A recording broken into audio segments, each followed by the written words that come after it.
the Truth, Money, and Freedom podcast. Welcome to Truth, Money, and Freedom. Today is Tuesday, February 9th, 2021. Hey, gang. Today, not a silver video, Missouri Second Amendment Preservation Act video. This one has to do with the Second Amendment in the state of Missouri, preserving the rights for all Missouri residents against what we see brewing in D.C., which is tyranny towards the Second Amendment. So first off, I'd like to give a shout out to Gunspot. This actually goes out to a credit to our one of my partners in crime and one of our subs, Jimmy D.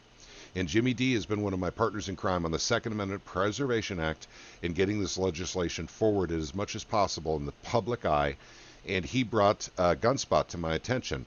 Gunspot did a video actually saying that it did pass in the Missouri House. That is correct. We'll talk about that in a second. But Gunspot, if you happen to watch this video, please contact me. The email to get a hold of me is in the About section. Please contact me. I understand that you're also in the state of Missouri, as well as I am, and I'd like to talk to you more about the Missouri Second Amendment Preservation Act. What I'm doing for Gunspot here is I'm giving him a like and I'm giving him a subscribe. And I'd like to say thank you very much for bringing this to the attention of even more people. However, there's more we need to do. Gunspot, I love you, man, but we can't just report on the bill. We got to let people know what they can do to support the bill so we can actually get it passed into law. So that brings to me this. Basically, I'll link this down below. This is actually the actions of the bill, complete to right down here in the bottom, if you can see it, passing the House with 103 yes votes, 43 no votes. And it is, as of yesterday, reported to the Senate. So it's had its first read. It's now in the Senate. So this bill has cleared the House. So there was one small change, really, that happened to the bill. And that was basically ramifications of ignoring the law or breaking the law. And what it did before was it said it targeted an individual. If this sheriff's deputy or if this police officer infringed on someone's Second Amendment rights, as the state of Missouri sees them, not the federal government, if they did something that was a federal law to a Missouri resident, all things Second Amendment, we would go after that individual. The change has been, we're not going after the individual, you're going after the whole agency. So, basically that's the one change. It's not a big change. It's not a big deal. We're going forward with it. So now what we do is we call our senators. So I have listed down below in description, like I always do, gang, the Senate. So basically find out who your senator is. Mine is Eric Burleson, and he is the sponsor of the Missouri Second Amendment Preservation Act in the Senate. So I actually don't need to call him other than to call him up and say, how you doing, man? And thank you very much for supporting the Second Amendment Preservation Act, which he does.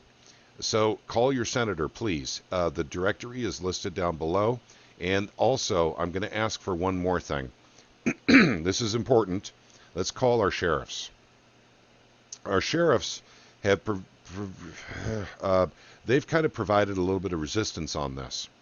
And their concerns, I'm going to get another video done here in the next day or two about their concerns about the bill, which are actually misinterpretations of the bill, or even worse, they're going off of misinformation about the bill. Now, we're not sure why it's just hitting the sheriffs, and the police officers don't seem to have a concern about it. It seems to be just the sheriffs. And we'll dig into that. And we're good at digging. Maybe we can find something, and there's a reason why, sheriffs are not supportive of the bill. But everyone else is. Everyone else wants this bill. So we need to convince the sheriffs that for whatever reason they're not comfortable with the bill, our rights come first. If it's convenience or money or whatever the reason is that they don't support the bill, our rights still come first. And if they're not going to support our rights, then we won't support them come next election.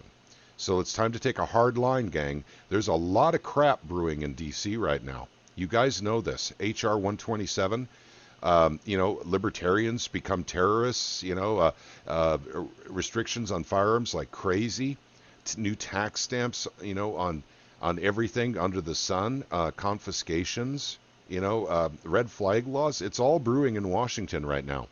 So we need to get this done now, and every state needs to get this done now. Now, you probably saw when you first clicked on this video that it's 2 hours long.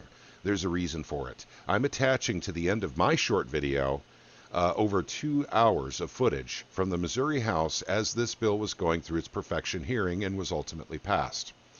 The reason why I'm attaching this is very, very important. Very important. People in Missouri don't necessarily need to see this. If you were outside of Missouri, in Wyoming, in Iowa, in Minnesota, any state that's going to look at Second Amendment Preservation Act, you need to watch this, because you're going to see the stupid, lame arguments put up by the other side as to why they don't like the Second Amendment Preservation Act.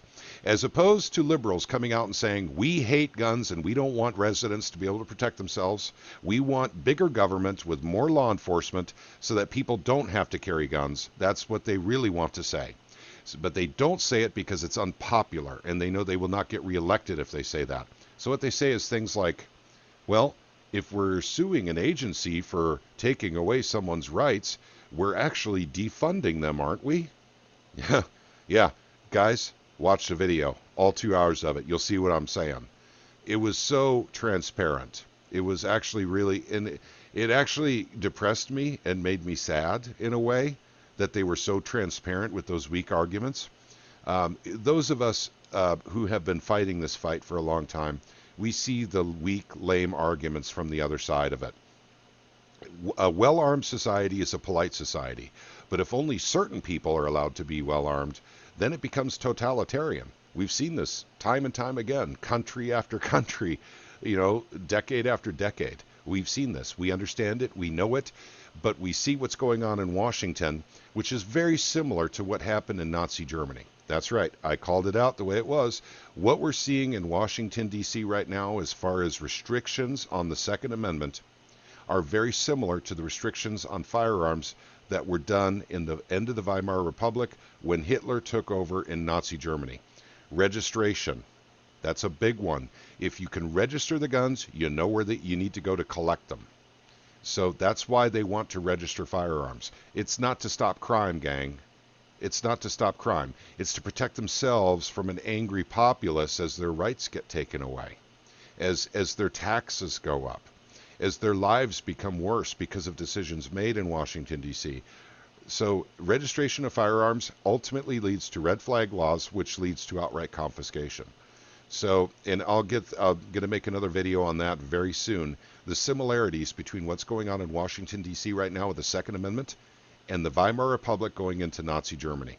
Because it's very similar, gang. It's unfortunate. And, YouTube may not like that video. So I'll make sure to put it on BitChute as well. It'll be on Library as well. Okay, that's all I have for you on this video. There's more videos coming real soon about the Missouri Second Amendment Preservation Act, as well as Wall Street Silver, all things precious metals, truth, money, and freedom.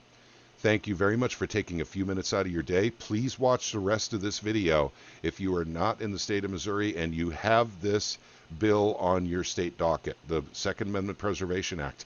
You get a heads-up view of the stupid arguments you'll get from the other side as to why this bill cannot be passed in your state.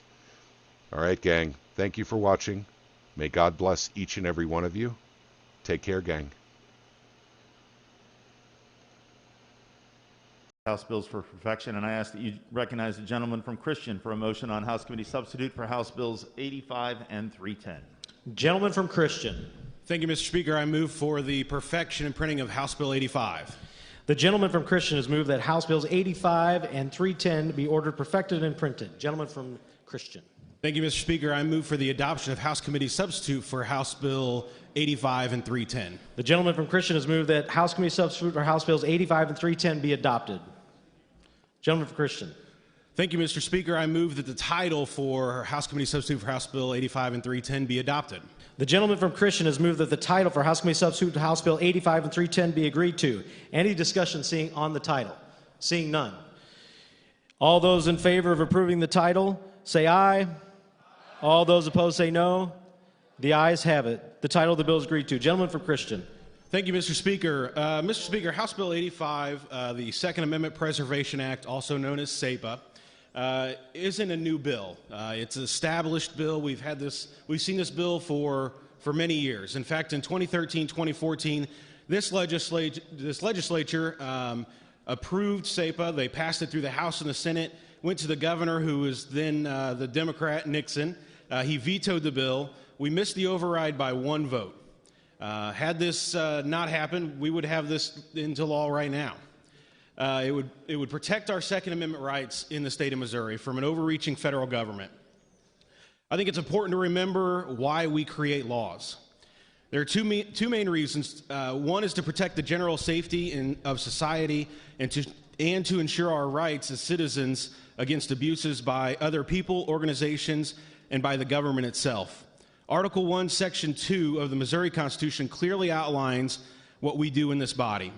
And it states that all constitutional government is intended to promote the general welfare of the people, that all persons shall have the natural right to life, liberty, and the pursuit of happiness, and the enjoyment of the gains for their own industry, that all persons are created equal and entitled to equal rights and opportunities under the law.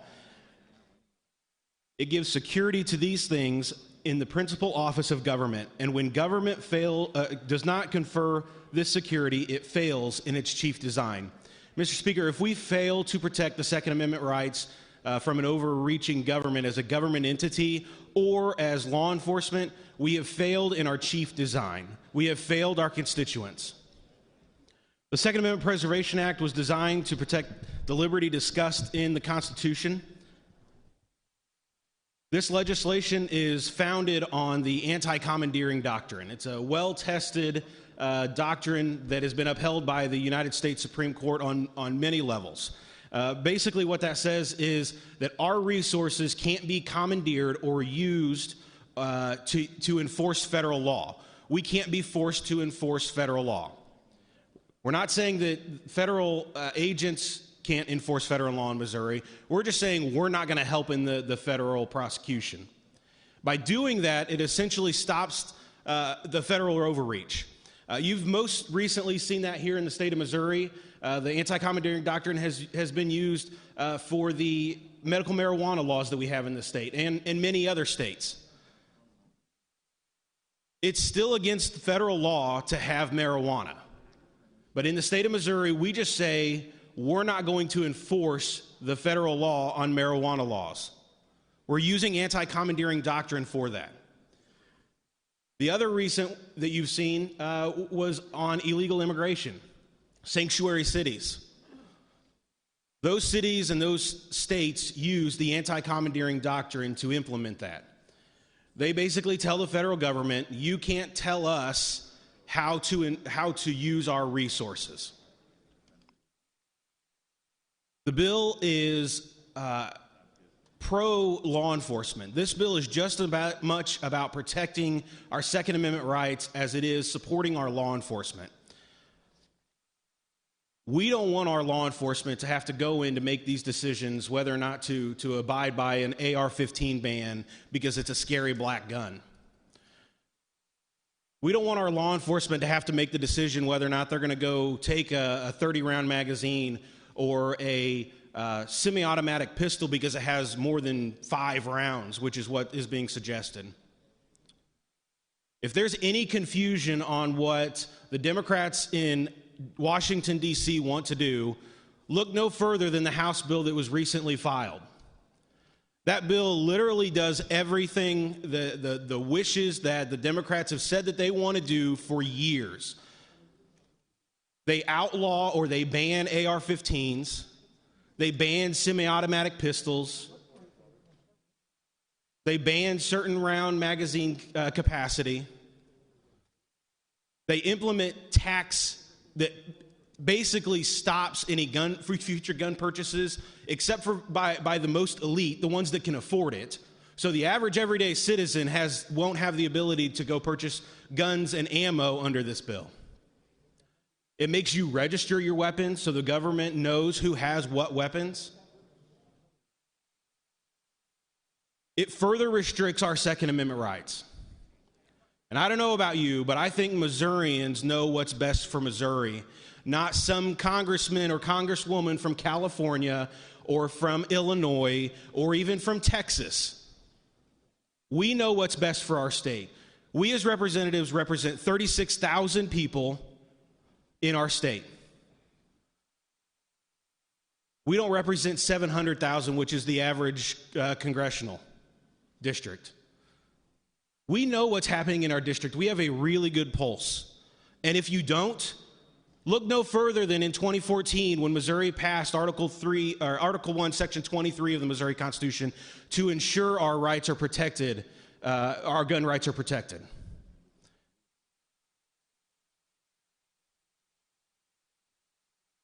Mr. Speaker, in Article 1, Section 3, of the Missouri Constitution, it also says that the power of this state have the inherent sole and exclusive rights to regulate the internal government and police thereof, and to alter and abolish their constitution and form of government whenever they deem it necessary to the safety and happiness. We have the ability to do this. We are not infringing on the supremacy clause. We're not saying that these laws are, that they can't be enforced by the feds. We're just saying that we're not going to do it as a state. We're not going to use our resources to enforce their unconstitutional gun laws. I think our citizens deserve, and I think they demand us to protect our rights. Mr. Speaker, I have an amendment ending in .12H. It has been distributed. I move for its adoption. The gentleman has moved for the adoption of House Amendment 1. Gentleman from Christian. Thank you, Mr. Speaker. First, Mr. Speaker, I just want to thank you for your leadership and for working with me on this amendment. We've been working tirelessly on this bill. I've been working tirelessly on this bill this is the third year now in a row that I filed this legislation. I went to multiple sheriffs. I traveled this state about 2 years ago, pre-COVID, to talk to sheriffs and talk to police officers in our state because I wanted to get this legislation right. I wanted their input. I wanted to see how it would affect them and maybe the unintended consequences.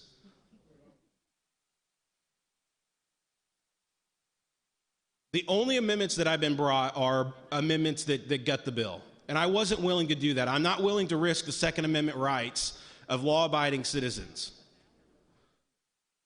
But, Mr. Speaker, when you came to me and said, here's an idea that my staff and I have come up with, it was reasonable. It was a compromise between the two sides. And I appreciate that, Mr. Speaker. So this amendment will strike out the penalty provisions in the bill. So there's two penalty sections that I want to explain. One penalty section was if you are a federal officer or deputized as a federal officer in the state, you would no longer be allowed to operate in the state and have a Missouri police officer's license. So for the federal officer, that doesn't mean a whole lot. But for the individual officer that wants to go back from the task force and work in your department, it would. You would no longer have a peace officer's license. You'd have to figure out something else. You'd have to go work for the feds or something else. Well, I understand that concern from law enforcement. The second portion, the second penalty phase, was removing the qualified or sovereign immunity from officers and opening them up to civil suits by individuals whose rights were violated. So those were the two penalty phases in this bill. What we're doing is we're removing those. We're deleting those sections, and we're replacing it with what's in this amendment. This amendment now, what it will say is it removes the qualified and sovereign immunity for the department rather than the individual officer. So now you will be able to, if your rights are violated, you will be able to sue that department under the provisions of this bill. Your rights were violated under the provisions of this bill. You will now be able to sue that department. A minimum of a $50,000 fine. Minimum of $50,000 fine and court costs will be granted to you if you win that case. Mr. Speaker, when we're up here in this body, when a department or when an entity does something that we disagree with, the way that we show our disagreement is either by passing statute or by hitting their pocketbook, because we are we hold the purse strings in this state. The best way to get the department's attention and to make sure that they follow this law and to protect our citizens' Second Amendment rights is to hit them in the pocketbook. Hit them where it hurts. Make them think twice before going and seizing an AR-15. Mr. Speaker, I'd be happy to answer any questions about this amendment. If there are no further questions, I renew my motion. Discussion on House Amendment 1. Gentleman from St. Charles County. Thank you, Mr. Speaker. To inquire of the amendment maker, please. Gentleman from Christian, do you yield? Proceed. I do. Thank you, gentlemen. Well, first I'd like to thank you for bringing forth this bill. I was a co-sponsor, as you know, as are many of my colleagues here in this room. We're very excited to finally see this getting a full and fair floor debate, and I'm glad that we're having that opportunity. Yeah, I appreciate it, gentlemen. You know, this bill has been stopped multiple times, typically at the committee level. The last several years it's been stopped at the committee level, and I'm thankful that we're able to have this discussion on the floor on the underlying bill to protect these rights. So I think your underlying bill is excellent. I do have a few concerns about your amendment, if you could kind of walk through a few things with me. Sure. You'd mentioned that the person who sues a department for violating their rights could recoup some of their costs of that lawsuit. That's right. Is there any mechanism to assist them in filing that lawsuit or notifying them of their right to file the lawsuit that we should be aware of? You know, off the top of my head, I don't know that there's any mechanism to do that other than, you know, what they're going to be aware. I think this bill is passing. But what I will say is there are groups out there that help, that want to protect the Second Amendment. And I have a feeling that those groups would step up to defend this and to defend those individuals, you know, nonprofit organizations that would absolutely step up to defend a person's Second Amendment rights. Okay. Thank you, gentlemen. Thank you. Mr. Speaker, if I could inquire of the gentleman from Newton, please. Gentleman from Newton, do you accept? I do. Proceed, gentlemen. So, gentlemen, you and I spoke about this briefly beforehand. If I understand correctly, you generally favor the bill as originally written. Is that correct? I do. And can you kind of explain to the body and myself a bit why that is? Well, I think that, number one, when we pass laws, we need teeth in the law, right? And that is there needs to be repercussions for people who would violate that. And this is something that's even more serious because we're talking about a natural right, I believe, that the Constitution confirms. A lot of times people believe, or they think in the term that the Constitution gives us the right in the Second Amendment to bear arms, to protect our family, to whatever. But the truth is it actually confirms a natural right. And so when we're talking about the original bill with a little more teeth, I believe, I think that would probably be more palatable to me. It's not going to cause me to not support this bill because I think it's very important, especially where we are right now with the administration that we have been given and with the radical agenda that is going to be happening when it comes to our Second Amendment rights. And they're not trying to even keep that secret these days. So it's something that I think that, and I understand some of the concerns, I do. But my argument is this, gentlemen. I was elected to represent the people. I was elected and sworn an oath, right, to uphold the Constitution, both federally and in our state. And so it's something that I go back to. We are here with the thought in mind that we are to protect those rights. That's our priority, and it's the people. And anyone that would violate those rights should have some kind of a penalty or a repercussion for doing so. So that's kind of my, in a nutshell, argument and summary of that. I echo a lot of those feelings, gentlemen. Thank you. Mr. Speaker, to speak briefly on the amendment. Proceed, gentlemen. Thank you, Mr. Speaker. I understand why this is being brought forth and some of the concerns that folks had on the original bill as it was drafted. I think that clearly being in law enforcement, especially these days, is not an enviable task. And I think we do want to be careful not to be aiming our sights, no pun intended, at the people that are enforcing our laws. However, I do have concerns that we are creating a mechanism by which any organization, any department that wishes to enforce these unconstitutional federal laws could do so and simply look at it as a cost of doing business. You know, they get a fine, and, you know, $50,000 is a lot to you and I, but in the course of a lot of these departments' budgets, ultimately it is a small amount. And there are definitely places throughout the state that could make the strategic decision that, you know what, we still feel strongly enough about getting these guns off the street or whatever their rationale is, that they're just going to go ahead and do it anyway. And if they get fined here and there, whatever, we'll pass it on to the taxpayers. To me, the point of this bill, the underlying bill, is ultimately to make the point that you can't just use the excuse that you were following orders. That's been a concept that we have held for many, many years in this country, that if you are violating someone's rights under the color of law, you are responsible for that, because it doesn't matter what you were instructed to do. If it's illegal, you don't have an obligation to follow that order. And ultimately, I don't think there's anything wrong with saying that if you do violate your oath and enforce these unconstitutional laws, that maybe you ought to not work in that profession anymore. I don't think that's too unreasonable.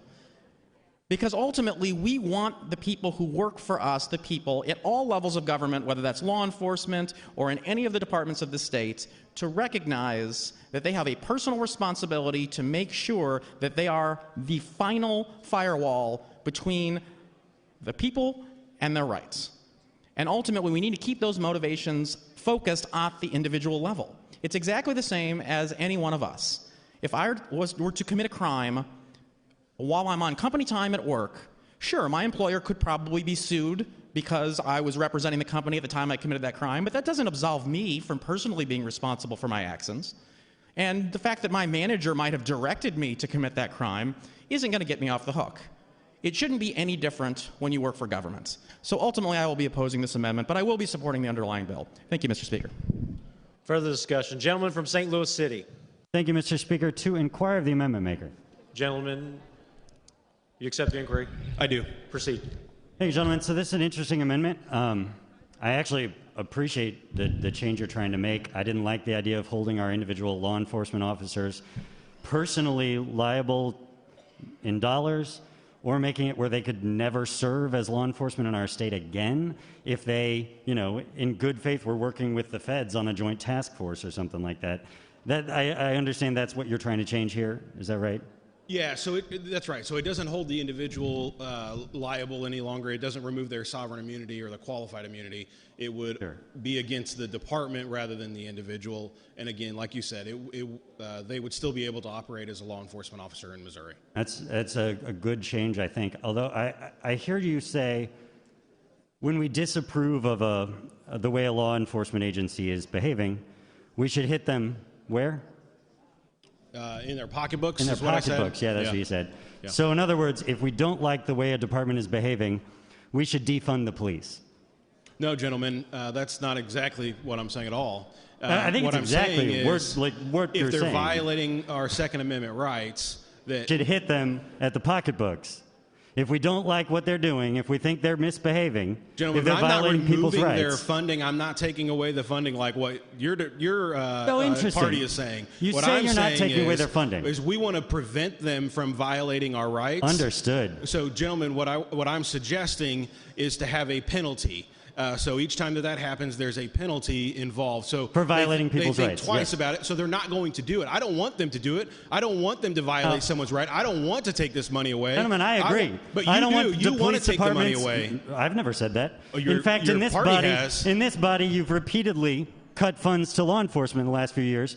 My side hadn't done that. I haven't, gentlemen. I don't know what you're referring to. Gentlemen, you want to hit them in the pocketbooks when they violate someone's rights. I agree with you. I want them to think before they violate someone's Second Amendment rights. So you're telling me a $50,000 minimum fine on a police department if one of their officers, even without approval of oversight of the department, one of their officers participates with the federal government in a joint task force that includes enforcing federal gun laws?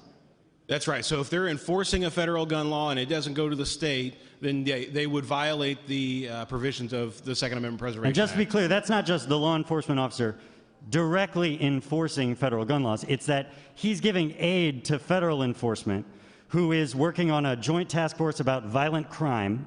And as part of what they go after when they catch people participating in violent crime is they include federal charges for gun law violations, correct? Well, gentlemen, again, Like gun trafficking laws? They can still apply state law.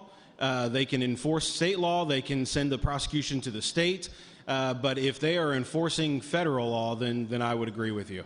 Yeah, so you then think that there should be a minimum penalty of $50,000. So it could be a $5 million penalty that hits a police department for this. You don't think a $5 million penalty as a punishment for a law enforcement officer joining a task force against violent crime, you wouldn't call that defunding the police department because they participated in law enforcement? Gentlemen, I'm not saying that it should be I'm saying the minimum is $50,000, and the courts are going to decide what the appropriate penalty will be. Right, and that but could no, be $5 million. gentlemen, I don't think that... It could be $10 million. It could be $100 million, right?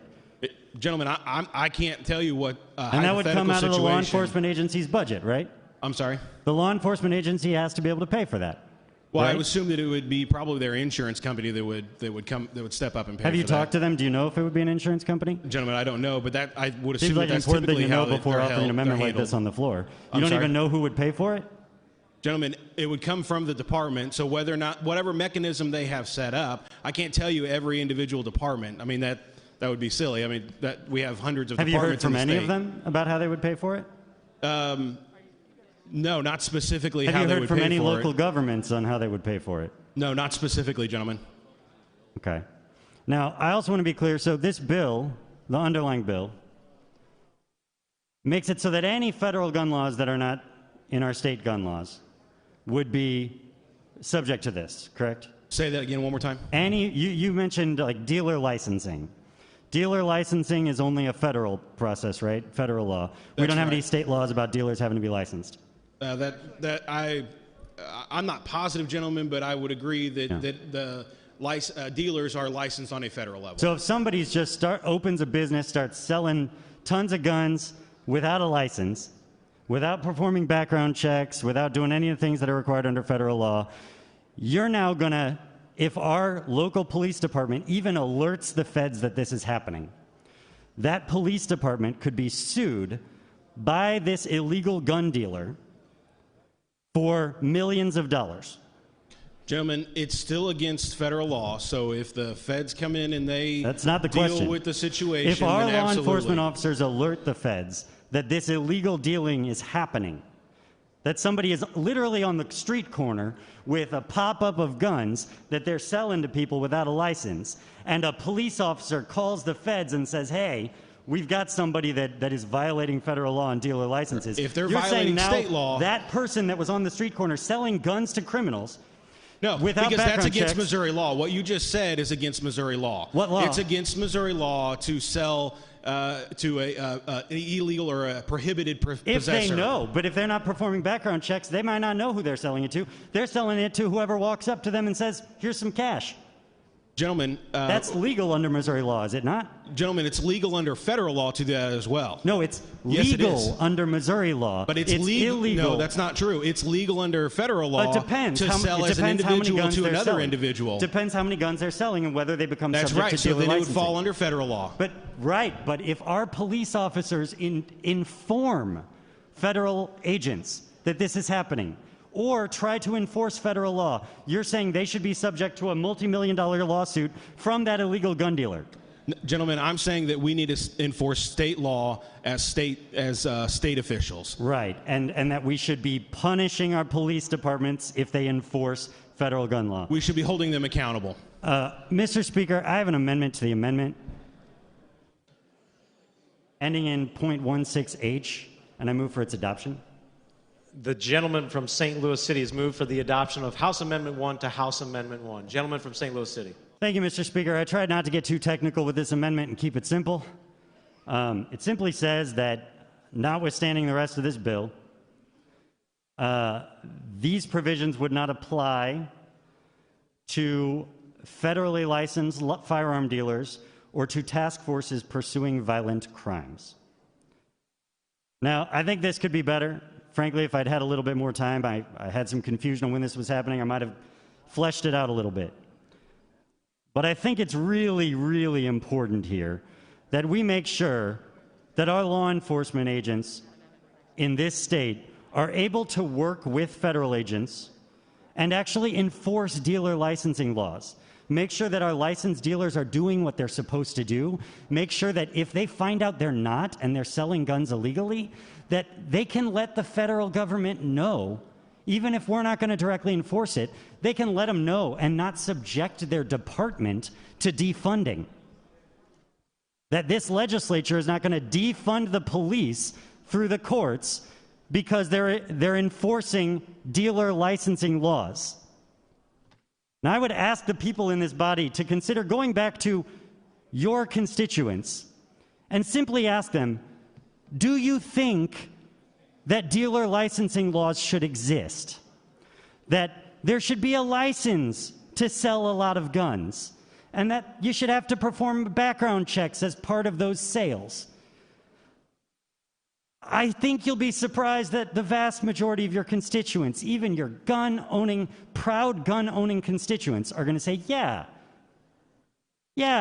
I recognize that a license for dealers makes sense and that background checks for sales by those licensed dealers should be enforced. Well, we don't have any of that in Missouri law. This bill would make it where our law enforcement officers have to choose between going after people violating these important laws and seeing their departments potentially defunded with million-dollar lawsuits simply because they tried to do what was right. Be clear, this is a minimum of $50,000 that they can be fined. Minimum. Those can add up. And there is no cap on what they could be. Now, the other part of this is not just the dealer license, but task forces pursuing violent crimes. Look, I've talked to a variety of law enforcement officers in my area, some with ATF, some with the police, who have said it is really, really, really hard right now for them to go after violent criminals. And we're talking about folks on the streets with a lot of guns. Well, since we took away the requirement that they have permits to carry, that took away one of their major tools to go in and raid and take these guns off the street. That was one of their major tools, but that's where we are. If we pass this, we're taking away their ability to work together between federal agents and local law enforcement, going after these folks, because local law enforcement is going to be at risk of the feds charging them with federal gun crimes, because often those are the easiest ones to enforce. And if they know, well, if there's a risk that we're going to have our money taken from our agency because I'm working on this joint task force, what kind of chilling effect is that going to have on our enforcement of violent crime as it continues to rise in this state? As violent gun crime continues to rise in this state, we're taking away, we're putting a damper on the ability of law enforcement to work to go after these criminals.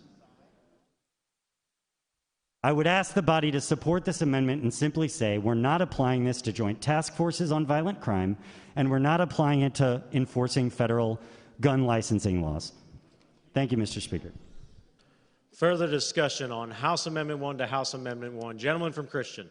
Thank you, Mr. Speaker. So let's be clear. When they're burning down our cities, we want to defund the police. But when they're violating our constitutional rights, we want just to ignore that and let that go.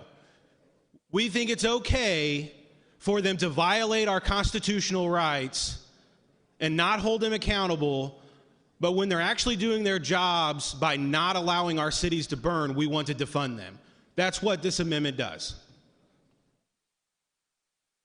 So, Mr. Speaker, this is a bad amendment. I encourage the body to vote no for multiple reasons. not including the fact that they can still work with task forces and be involved with task forces, unlike what the gentleman said. Further discussion. Gentleman from St. Louis City.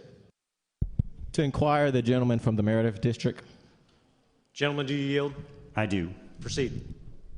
How you doing today, Representative? I'm all right. How about yourself? Good. I mean, I knew we was going to have this defund the police conversation in session. I did not expect it to be honest like this. I didn't, and I didn't know that it would be coming from the other side trying to defund the police, especially when the gentleman just said it's okay to defund when the Black Lives Matters want to quote-unquote burn down, but it's okay to now defund the police because we don't want them to follow federal guidelines. Am I correct on that? Something like that is what I heard, yeah. Okay, I just want to make sure I'm in the right headspace that the opposite side is trying to defund and make it harder for law enforcement to be able to do their jobs and to work with our federal law enforcement agencies when it comes to crime in the city. And I don't think individuals and somebody who's with the Black Lives Matter protests, we don't encourage crime. No, certainly. We don't encourage the relationships that we see in the community that we're trying to change. But I just wanted to clarify because go ahead.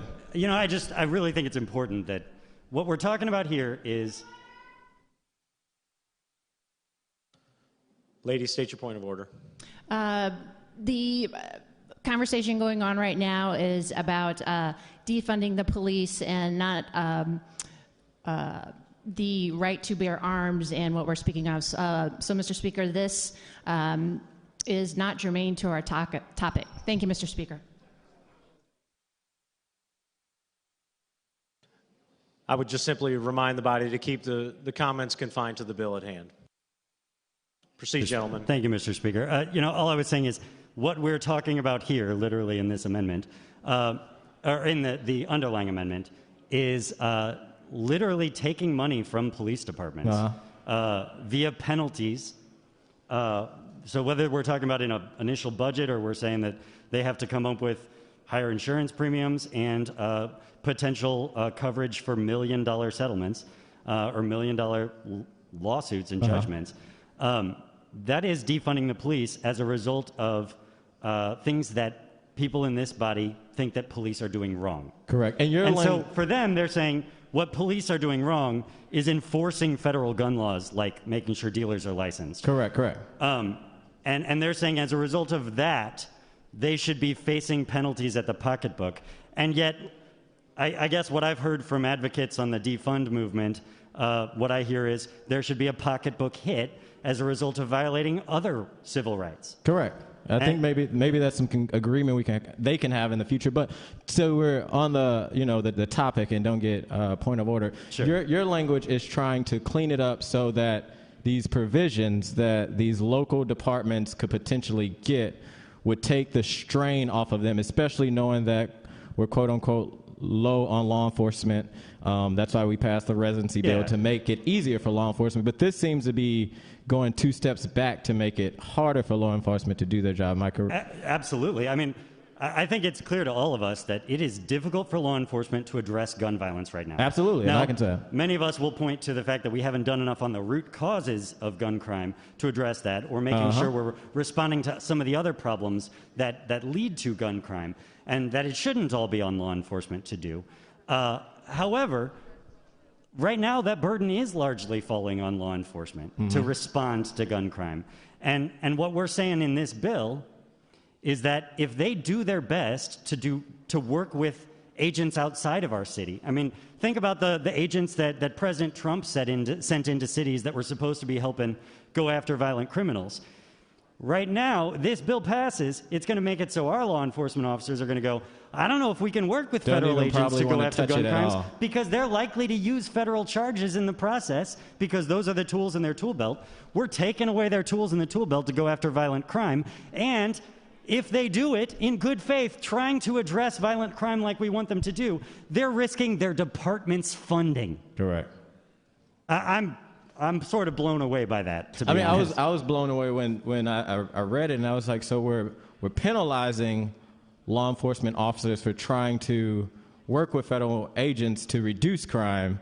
And I think regardless how you look at the penalty, there is some people that would like to penalize like you say, the pocketbook, so we can really address the root cause of crime. When you're talking about education, after-school programs, livable wage jobs, right? Absolutely. But this would, one, not address the root cause, and it would probably, I would increase crime because, like you say, it would certainly hamper our ability to respond to it. Correct. Yeah. Well, I appreciate your amendment on that. I think it's trying to clean up the language, and I appreciate it, gentlemen. Thank you.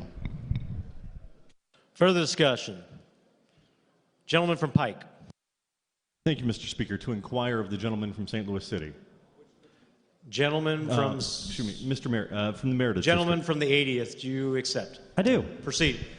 You said that you spoke to a number of officers who have done background checks on gun dealers, local officers. Can you cite one in particular? No, I don't think I said that they'd done background And the reason why checks. I asked, the reason why I asked, gentlemen, is because as a 21-year law enforcement veteran, doing a number of different investigations, I never once did an investigation on a gun dealer. And I don't know that a lot of state and local officers do that. I think that is the purview of the federal government. Well, I didn't say whether state or local had done that specifically. I said that the thing that I know personally is the joint task forces that they've been involved in to go after violent crime. And I said if they saw somebody that's violating federal gun licensing law or dealer licensing laws, I would hope that we're not taking that tool away as well from them. Thank you, gentlemen. Thank you. Further discussion on House Amendment 1 to House Amendment 1. Gentleman from St. Louis County, District 85. Thank you, Mr. Speaker. To inquire of the gentleman from the Taylor District. Gentlemen, do you accept? I do. Proceed. Thank you. Good morning, gentlemen. Good morning, gentlemen. How are you? I'm good. Good. So you said just, I hate to kind of parse people's words, but just a part of what you said is that now that Joe Biden and the Democrats are in office, they're going to be, who knows, they're going to have all kind of task forces to take guns, right? Are you familiar with Operation Legend? Yes, gentlemen, I am. All right, so was that a task force between federal and local agencies? Yeah, I would assume so. The feds actually brought in multiple agencies, and they did work with local law enforcement, I know, but they brought in more resources to implement Operation Legend. Right, That's right. And when you say the feds, who was in the administration? Who was the president? President Trump. Okay, and who was the Attorney General? Barr, right? Yeah, that's right. All right. So in Kansas City, Missouri, this is a press release from the Department of Justice. They had 99 defendants charged in Kansas City. 60 of them were on firearms-related offenses. Sure. And were any of those, could most of those be charged on a state level? Was it because our prosecutors not doing their job in Kansas City and St. Louis? That's why they had to bring in these additional resources, because they weren't doing their job? Well, I don't know if you answered the question with the question there, but I'm going to bounce back on that and say, do you know how many couldn't be charged on the state level? Yeah, all of them, gentlemen. All of those charges could have been brought on the state level, because we, on most every gun legislation or every gun law on a federal level, we mirror on the state level or reference the federal level. So if we do that, then why do we need this bill? If we mirror every bill on the state and federal level, then why do Gentlemen, we need because this bill? we believe that as a state, it's our jurisdiction to enforce those laws and to implement those laws. And like I said earlier, hold on, you asked me a question. Can I answer your question real quick? I don't think you are, but go ahead. Because we as a state have always agreed that our Second Amendment rights are so sacred, are so protected. I think we know best what should happen in our state. I think our citizens are smart enough to see through what is being suggested by having these AR buybacks and having the semi-automatic weapon buybacks and having the bans placed on these. So yes, gentlemen, I think that we don't have those on the state level, and I don't think we're ever going to have those on the state level, and I don't think we should enforce those for the feds. And those being, what's the those that you refer to? Because you just said what I just said, the unconstitutional federal gun laws. That's right. So we're talking here AR-15 bans, semi-automatic weapon bans, ammo capacity bans, any of those. So how many of those arrests did Operation Legend make? I'm sorry? How many of those arrests did Operation Legend make? Do you know? How many arrests were made? How many of the arrests that were on the federal level did Operation Legend make? They all went to the federal level. Sure. So every law that we have, nearly every law on the state level mirrors the federal level. Well, currently, but that doesn't mean that we're Hold always on, going I'm to. not finished with the question. I'm sorry. Just, is that correct? Nearly every? Yeah, right Okay. now, that's right, correct. Okay, so do you know how many, if this bill was in effect, would not be able, how many of those arrests would have not been able to be made? Without looking at every single one, you mentioned there was over 90, but I would assume that all 90 could have been charged on a state level rather than going to the feds. Do you think it's dangerous to make bills on assumptions? Gentlemen, you asked me a question that I haven't been able to look at the individual charges of each individual case. You can't expect me to know whether or not they can be, every single one of those can be charged. I'm assuming that that's the case because our laws mirror the federal laws. So yes, gentlemen, I think every single one of those could have been brought on the state level rather than going to the federal level. Okay, I think that's dangerous to go off probablys and maybes when we're talking about folks with violent crimes and firearms related. Gentlemen, do you know that any of them that couldn't? Can you name one that couldn't go to the federal? So it's you're also assuming not two my then. bill, though. It's not my bill. I'm not the one that's trying to tie the arms of task forces. I would agree with that, Which gentlemen. is what this amendment specifically does, is try to untie that just for task forces and firearms dealers. That's not true. It's not just task forces. It's all federal laws for any officers. And firearm dealers. I said this amendment to the amendment. Oh, the amendment to the amendment? Yeah. Okay. And then another question I had on the underlying bill is, and this is a question that I honestly don't know the answer to. So you said that you want to take away sovereign immunity, but that's only for Second Amendment related offenses? Under this bill, that's right, gentlemen. So I'd be open to asserting our 10th Amendment rights as a state and applying this principle, this idea, on other things. The idea of sovereign immunity, you'd be open to applying that to other ideas? Sure, gentlemen. But yeah, okay. I understand what you're saying now. Yeah, sure. I mean, if we want to have that discussion, I'd be open to having that discussion. Okay. I do think sovereign immunity is a good thing for a lot of our officers. I think it protects the good officers, but I do think that there are issues where it could protect bad officers as well. Okay. Thank you. Thank you, Mr. Speaker. Further discussion on House Amendment 1 to House Amendment 1. Seeing none, gentleman from St. Louis City. County. Excuse me, sir. Thank you, Mr. Speaker. We came in the same class together. I have an inquiry of the bill's sponsor, please. Gentleman, you yield. Proceed. The gentleman from who was speaking before brought up a very interesting question that I was going to allude to. You say your bill will protect only people who violate the Second Amendment, right? That violate the provisions of this bill, which deal with Second Amendment rights. That's Right. correct. He brought up, and you said that you will support protecting all the rights of citizens that may be violated by law enforcement. Is Sure, that gentlemen. correct? I would definitely agree with that. And like I told him, I'm open to the idea of considering what that would look like. Of course, I'm not going to just blanket give you a statement of yes, of course I support it, but I am open to that idea. Like I told him at the very end of the inquiry, I think sovereign and qualified immunity is a good thing. I think it helps our officers be able to make those split-second decisions that are difficult to make. Sometimes they do make bad decisions, but we have good officers that make good decisions all the time, and we have a handful that don't. And so I'd be more than happy to have that conversation with you. Okay. Would you also be willing to charge officers who allow another officer to violate other people's rights? In other words, let me finish. That one officer who is committing a crime by violating some citizen's right, but the other officers are standing back allowing that to happen. Should those officers also be charged? Gentlemen, I'm not going to I just don't know how to answer that question because I don't know what that bill would look like. But I will say this, is I think that our officers have a duty to stop or not even enforce an unconstitutional order or provision.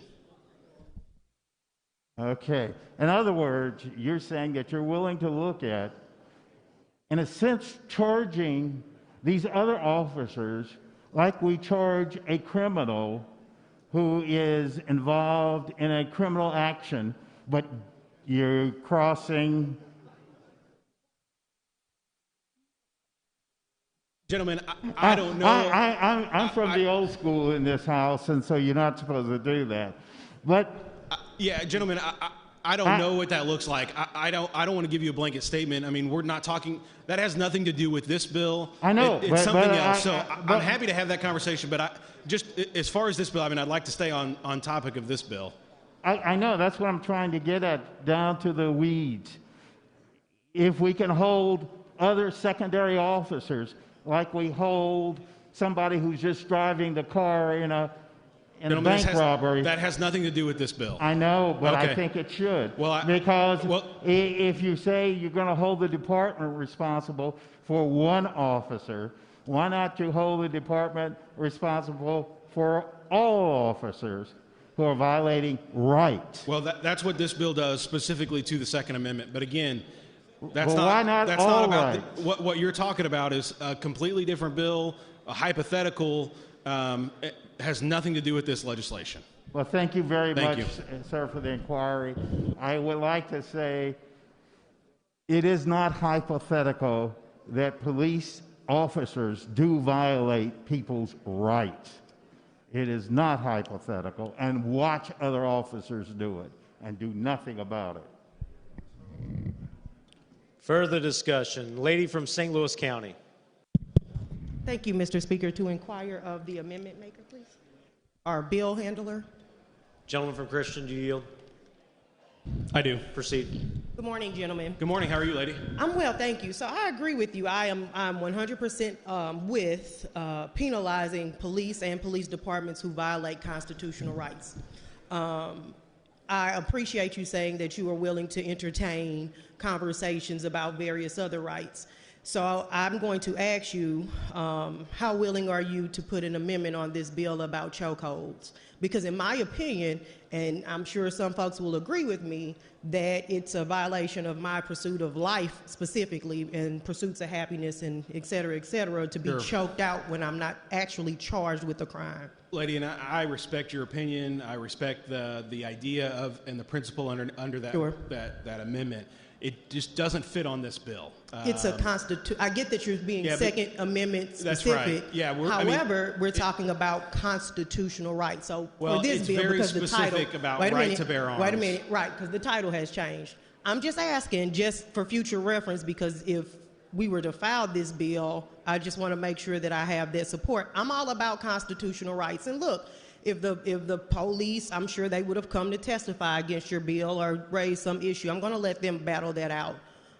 But to the points that have been made, I agree with you. There are times where police may be good police and make bad decisions, and I absolutely don't think that they should get off scot-free because they're police. Same with us, right? We are some very good people in here that do some pretty messed up stuff and ought to be held accountable. So I'm going to agree with you on that. Yeah.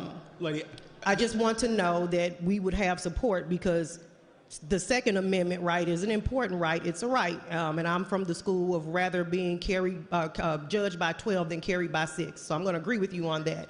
However, I just want a commitment, and I'm not speaking hypotheticals. I'm not giving a particular incident, that we are going to have this same energy for all other constitutional rights, including, and this is important for my pro-life friends, my right to life, liberty, and the pursuit of happiness if called for when we make a bill for it.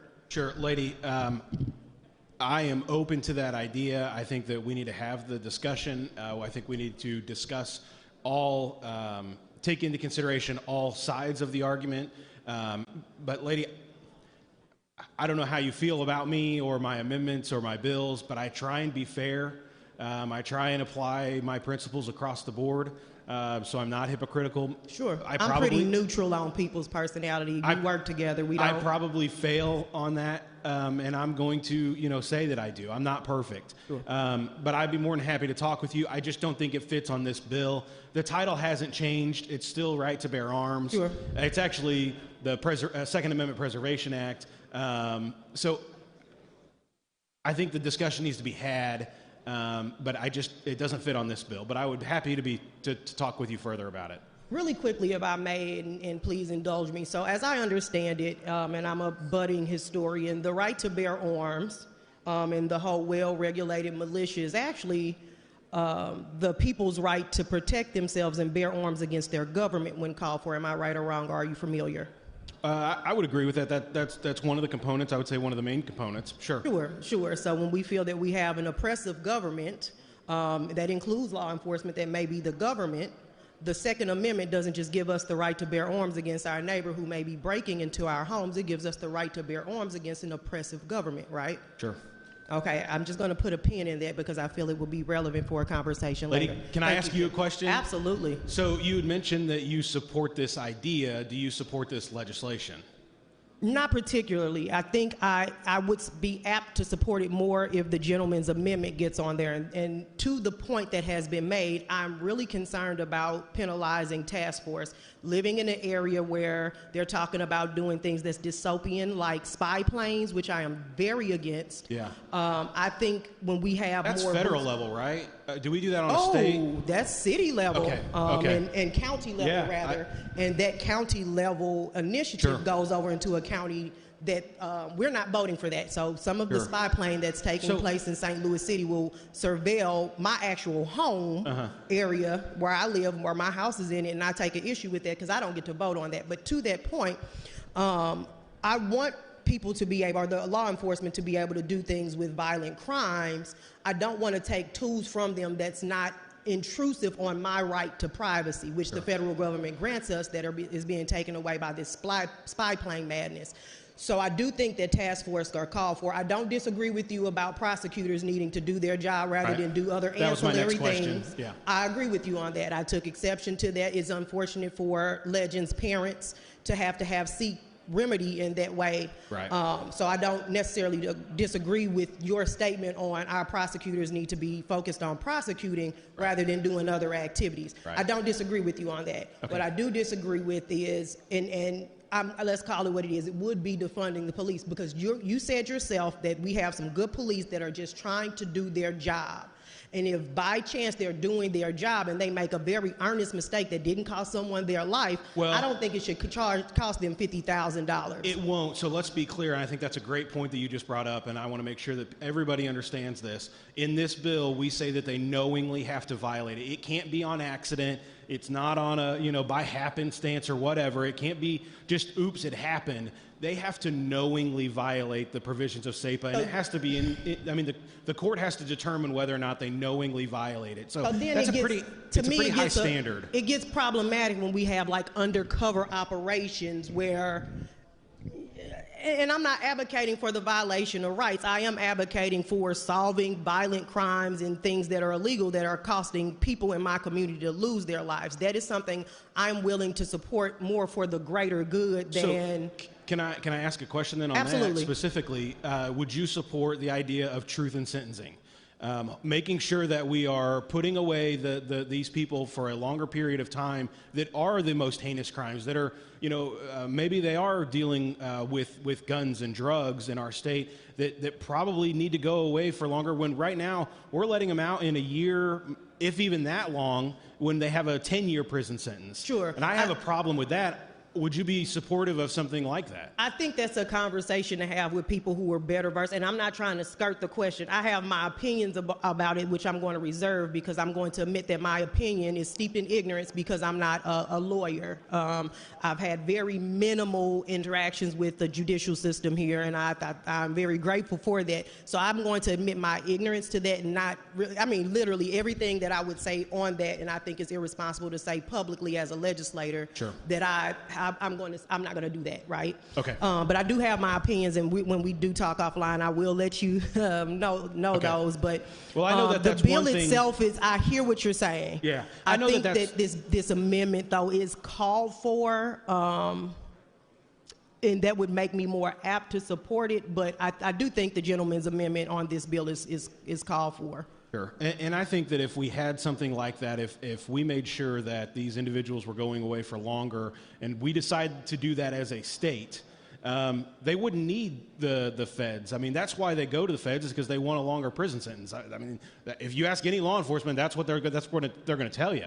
Sure, so and I hear you, but then it's the penalizing the police part.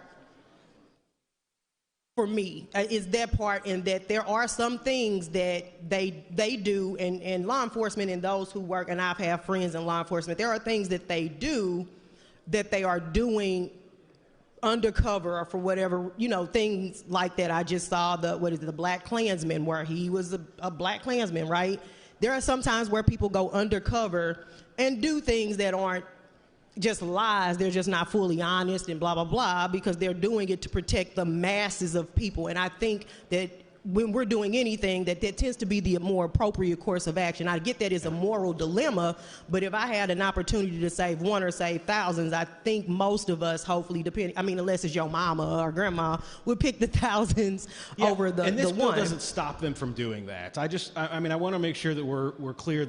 This isn't going to stop that from happening. This isn't going to stop them from working in task force. And I think there's other representatives later who are going to talk about that. I really appreciate the conversation. I feel like we've had great dialogue. Sure. And I think there are things that we're going to agree on, maybe that we could talk offline, and maybe that we won't. But I think we need to continue to have this conversation.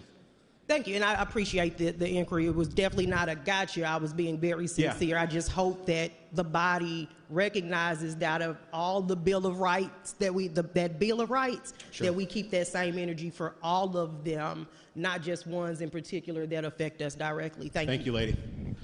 Further discussion. Seeing none, gentlemen from St. Louis City, you are recognized to close. Thank you, Mr. Speaker.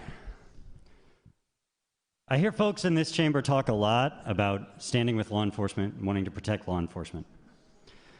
I hear us talk a lot about how we have significant violent crime in our communities across the state and how those numbers are growing.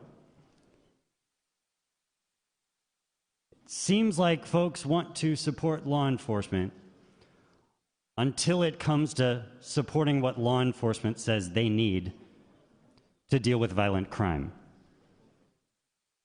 Now, that goes back to the conversation about permits that law enforcement, the Sheriff's Association, prosecutors all came out opposing. They said it's going to make them less safe, make it harder for them to get guns off the streets in bad places from the hands of criminals.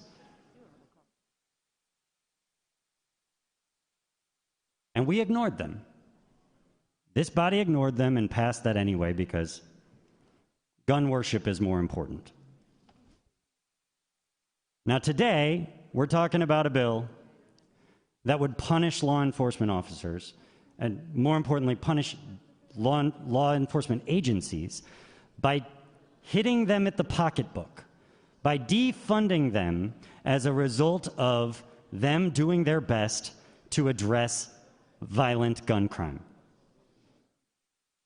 It is hard to see this as anything other than that. We've even had law enforcement agents and officers, various across the state, come out and say they see a problem with this hurting their ability to enforce gun laws, to address violent gun crime.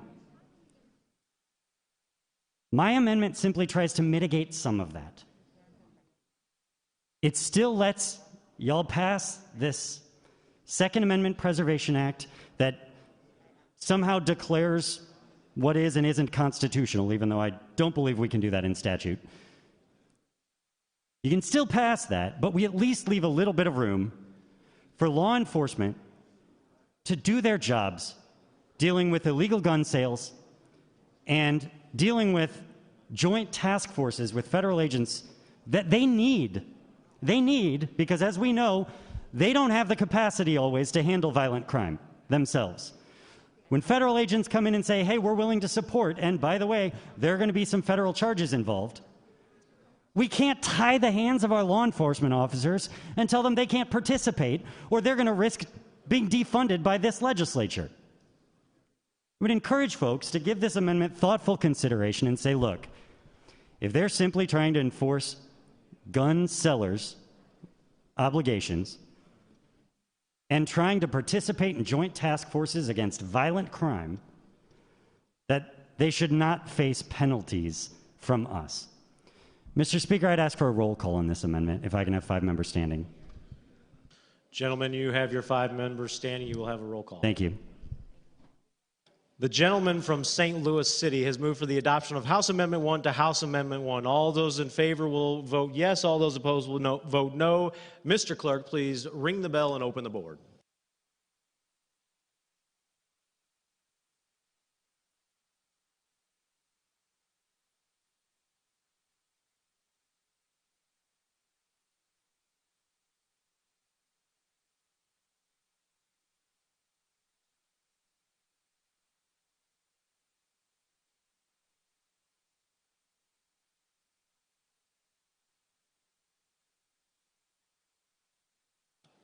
Has everyone voted?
Has everyone voted?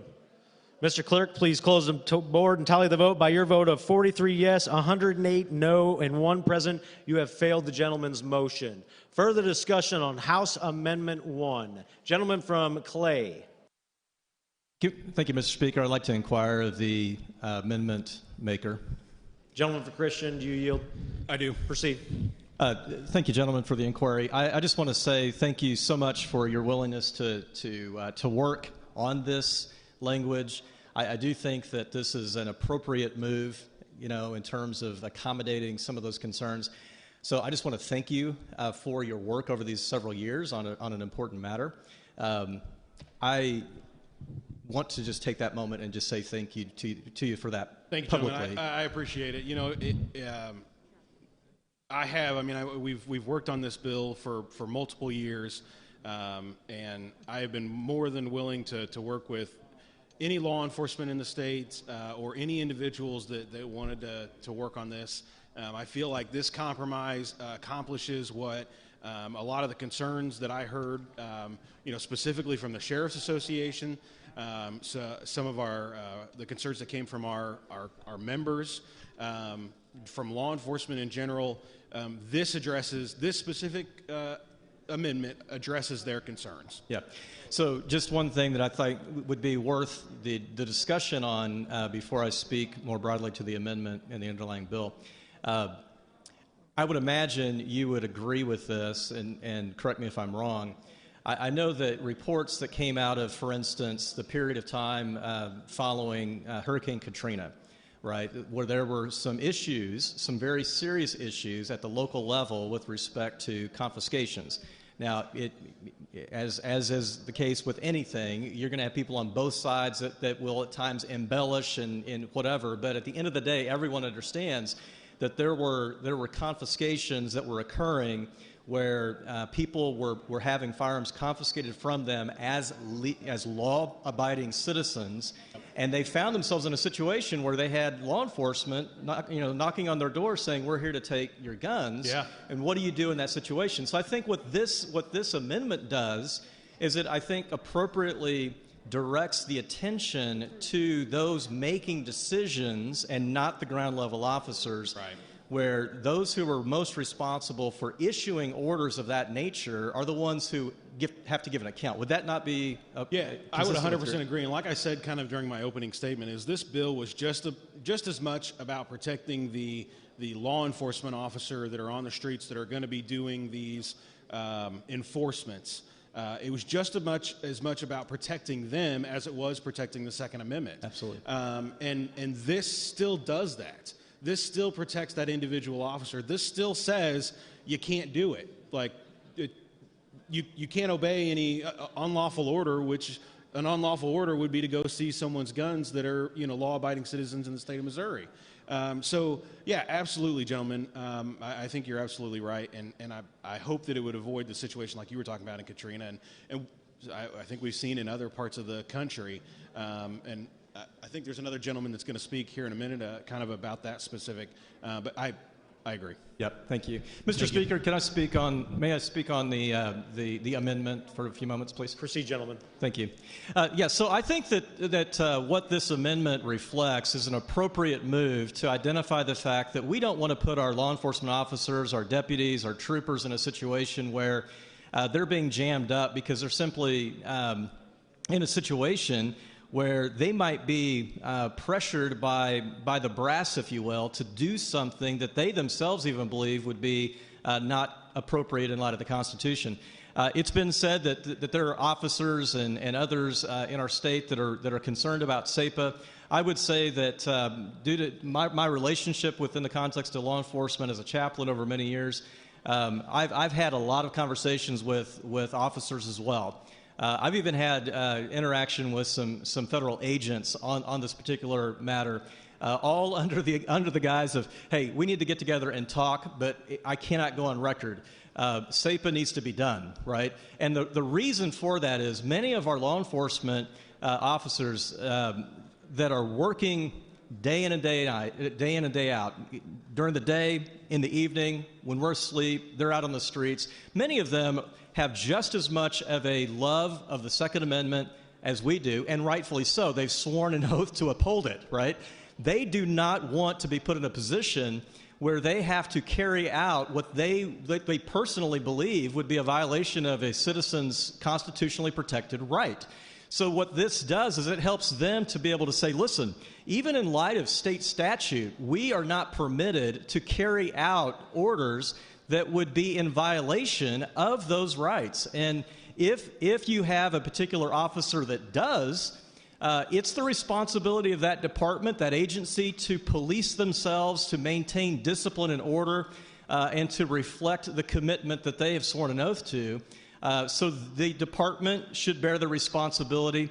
I believe that we're doing right by our law enforcement and protecting them as individuals, while at the same time, chiefly, my concern is I'm looking, quite frankly, beyond law enforcement, and I'm thinking about our Missouri citizens who have a constitutionally protected right to bear arms, to protect themselves.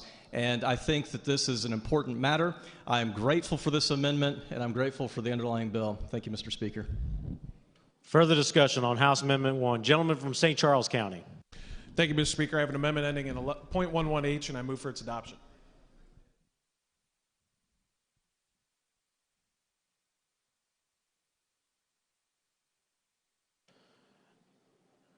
Gentlemen, we're still on House Amendment 1.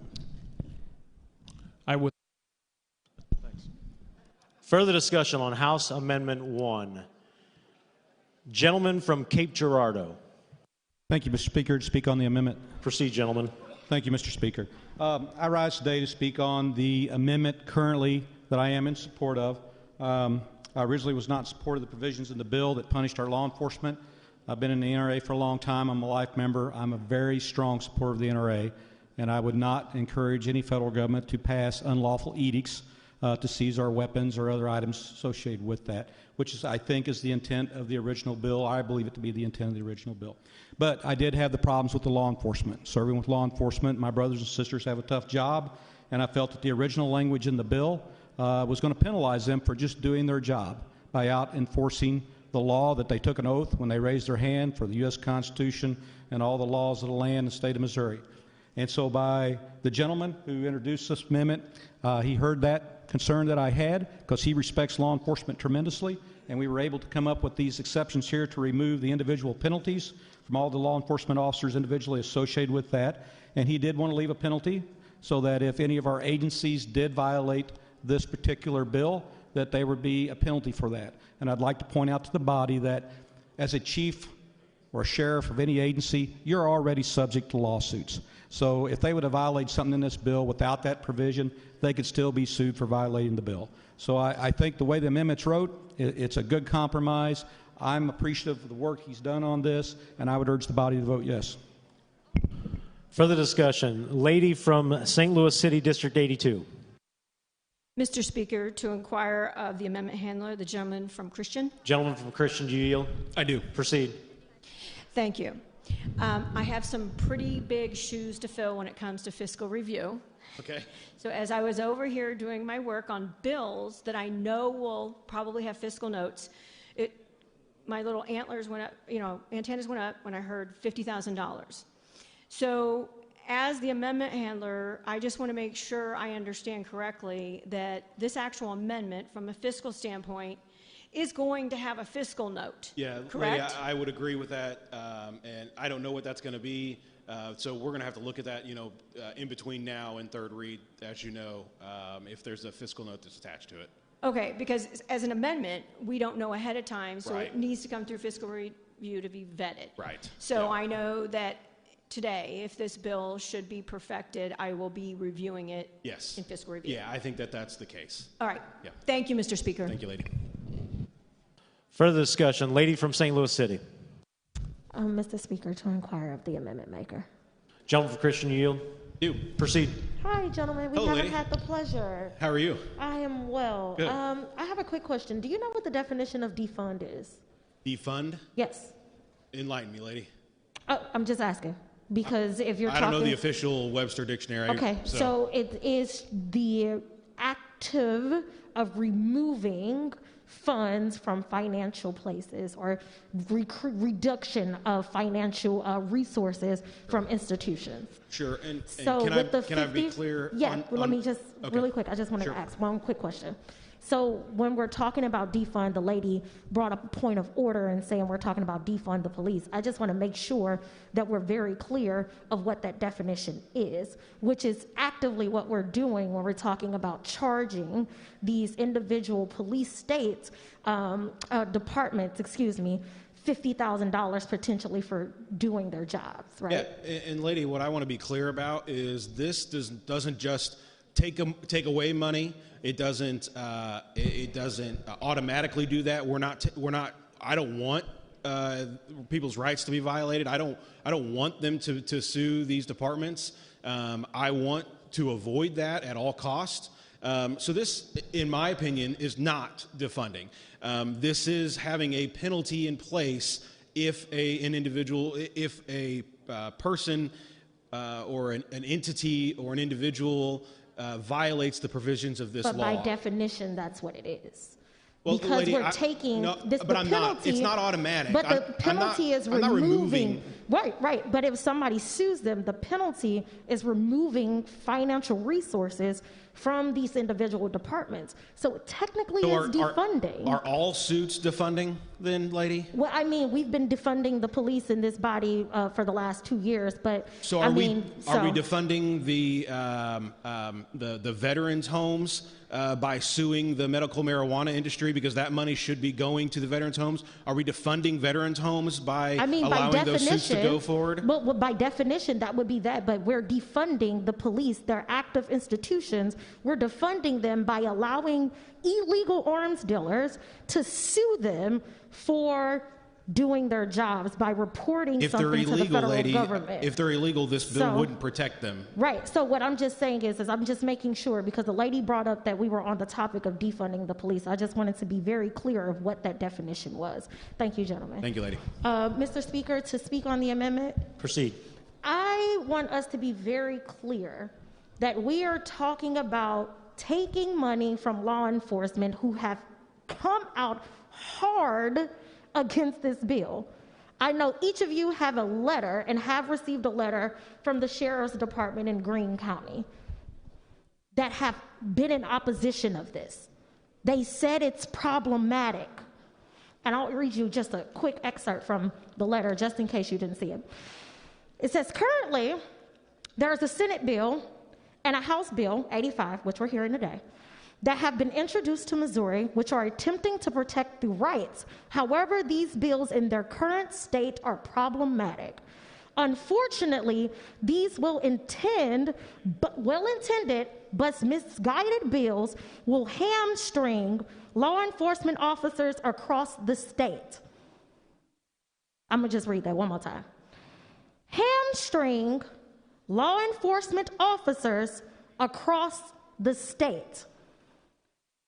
Actually call for the termination of employment of law officers and their supervisors if they share any firearm-related information with our federal law enforcement partners. So not only are we talking about defunding them, we're also talking about reducing their numbers to address violent crime. When we just passed a residency bill for the city of St. Louis in this body last year, because we have a problem with recruitment, right?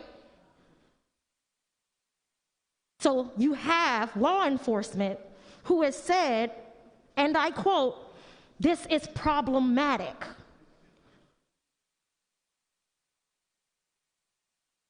I just want you all to be very aware that you're voting against the back blue, correct? That's what y'all supposed to do, correct? We passed a bill a year ago for the license plates. Thank you, Mr. Speaker. Further discussion. Gentleman from Franklin County. To inquire from the gentleman from Christian. Gentleman, you yield. I do. Proceed. Really appreciate all your hard work on this. Obviously, the 2.5 years I've known you, you're obviously been kind of the go-to guy on issues like this, and you're always open to hear different views on this. But I want to kind of take a little different tact and look at that anti-commandeering that you talked about, and it's kind of the structure you're using of the 10th Amendment to allow, obviously, this bill to come through, and I think we should be doing more of those kinds of things. So I just wanted to kind of speak a little bit more about the anti-commandeering and having this be the vehicle that we're using that. Yeah, thank you, gentlemen. So as I said, kind of in my opening statement, the anti-commandeering doctrine has been upheld by the United States Supreme Court on multiple occasions. One of the most recent and probably well-known was Prins versus the United States. Sheriff Prins and Sheriff Mack were both sheriffs when the Brady gun bill was enacted back in the 90s. It required their departments to enforce the Brady gun bill, and the sheriffs took that to the Supreme Court, all the way to the Supreme Court, and argued on the point of this is anti-commandeering. They can't make me enforce their law if I'm not going to enforce it. And so they actually won. In the decision by Justice Scalia, he said, "It is apparent that the Brady purports to direct state law enforcement officers to participate, albeit only temporarily, in the administration of a federally enacted regulatory scheme." And then he cited other cases. Some other cases are Prigg versus Pennsylvania in 1842, New York versus United States in 92, Independent Business versus Sebelius in 2012, Murphy versus NCAA in 2018. So all of those cases have been upheld using the anti-commandeering, saying that federal law cannot commandeer or use resources in order to implement federal law. And in the task force they were talking about before, I mean, nothing would interfere with some of the existing cooperation of the task force, but when it gets to a certain level, then anti-commandeering would kind of come into effect in terms of the state officials having to draw the line on enforcing the federal. That's right, forcing federal gun bills. That's right. These task forces would still operate. They're going to have to operate a little bit differently than what they currently do, but that's easy enough to make that change. I think the gentleman from St. Charles can speak a little bit more specific to this. But they've had to deal with something similar in the past where they had to change the way they operate to implement state law where it differed from federal law, and that's possible. These are agreements between the Missouri entities, law enforcement, and the federal entities, so ATF, FBI, whoever it is, DEA. They would just have to have that in their agreement, and they could move forward, and they absolutely could enforce federal law when it comes to any other issues, whether it's drugs or human trafficking or anything else. Just on the guns, they would have to send these charges to the state rather than the federal.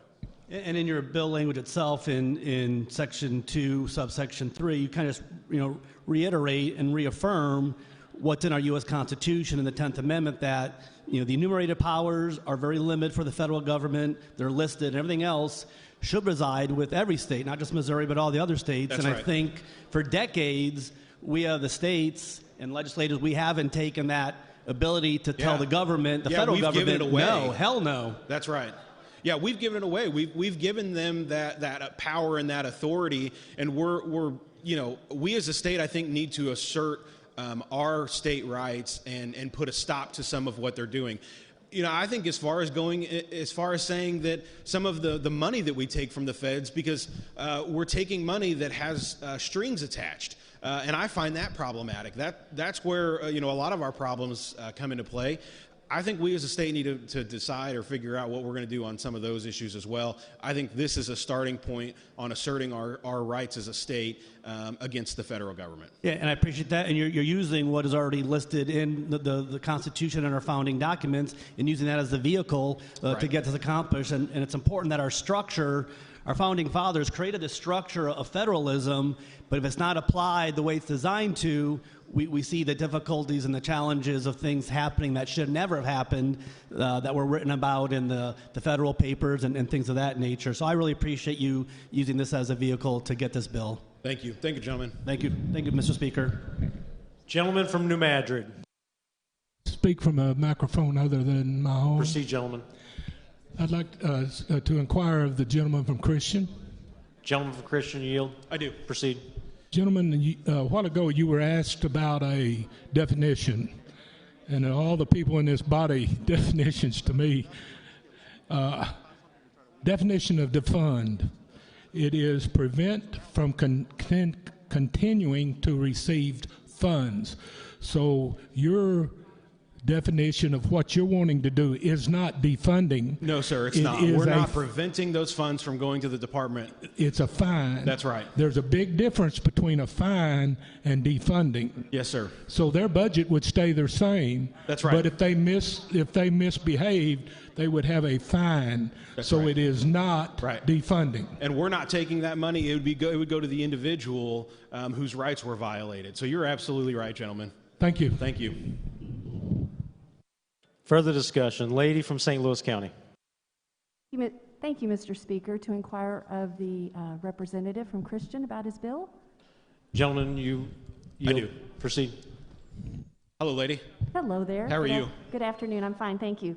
A quick question. I know in the bill, I was reading through the documents and was wondering, in terms of the proponents of this bill was a bullet manufacturer, I believe. The opponent was the Missouri Sheriffs United Association. I was wondering, given that we aren't doing that much in-person testimony, did you have a number of people reach out to you by email in terms of their support of or opposition to this bill? Lady, I've received probably a ton of emails in support of this bill. I don't recall.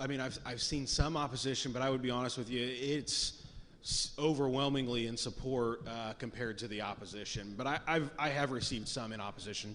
As far as what people may have done online, I'm not sure. I didn't look that up. I didn't ask the chairman what that looked like. I know we have a new process, and I don't remember if that process was in place yet when this bill was heard. But regardless, I think there were, if I remember right, and don't quote me on the exact number, I want to say it was either 600 or 900 witness forms that one of the proponents brought in, and 99% of those were in favor. So let's say the low number, let's say it was 600. I believe all but 3 were in favor of the bill, and the rest, I'm sorry, yeah, all but 3 of them were in favor, and then those 3 were in opposition. Okay. And just for clarification, I know you said that you had traveled around the state talking to sheriffs. I'm just curious why they were an opponent for this bill. Again, it was a lot of things that I discussed earlier with the penalty provisions on the individual officers, which we're now removing. The letter that was read just a minute ago by Sheriff Arnott was written prior to this amendment going into place. So I don't know where I had a conference call scheduled with him this morning, but due to we had caucus this morning, I wasn't able to join him. But I do plan on following up with him. I've already told him that I'll be having my legislative assistant get in contact with him to have that conversation because I want his input. I want to discuss it further with him, and I've always been open to that. I've spent, I would say, hundreds of hours on this bill at this point, not only from meeting with sheriffs and calling sheriffs and Facebook posts and phone calls and emails, and then sitting down with individual members in my office and the Sheriff's Association and Highway Patrol. I actually did that this morning. So I've spent a lot of time trying to work on agreements and fix some things that they have concerns with. And I've been very open to that. And I think by this amendment, I think you see that. I've taken into consideration, and the gentleman from Pulaski, I'm not sure where he's from. I apologize. Yeah, I don't know. I can't read lips very well. Anyway, gentleman sitting right there said that, he was one of the ones that was in opposition. He was hearing from the Sheriff's Association. He brought some of the amendments to me. And as you heard, he supports this amendment, and he's going to support the bill. So I'm hoping that that's going to be the case for law enforcement in general across the state. I never report to have a perfect bill. I'm always open to making changes and to making bills that are better for this legislature, better for the state of Missouri. Thank you. Mr. Speaker, just to speak on the underlying bill very quickly. Proceed, lady. Thank you. In a year in which 2020, we saw the deadliest year ever for gun violence, we saw Missouri's gun homicide rate 54% higher than the national rate and 5th highest in the country. During Black History Month, where African American males especially are 15 times more likely to die by gun violence, and in a time where youth suicide rates are on the rise, I'm concerned about any legislation that doesn't do more to affect gun violence. Thank you, Mr. Speaker. Further discussion on House Amendment 1. Seeing none, gentleman from Christian, you're recognized to close. I renew my motion. The gentleman has... I'm sorry, Mr. Speaker, may I request a roll call vote with 5 members standing? Gentlemen, you will have your roll call vote. You have Thank you, 5 Mr. members Speaker. standing. The gentleman from Christian has moved for the adoption of House Amendment 1. All those in favor will vote yes. All those opposed vote no. Mr. Clerk, please ring the bell and open the board.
Has everyone voted?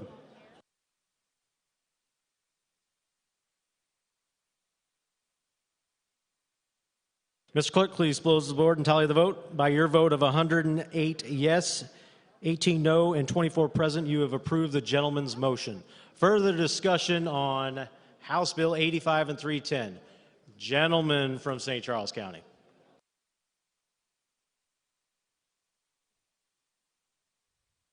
Check. Thank you, Mr. Speaker, to speak on the bill.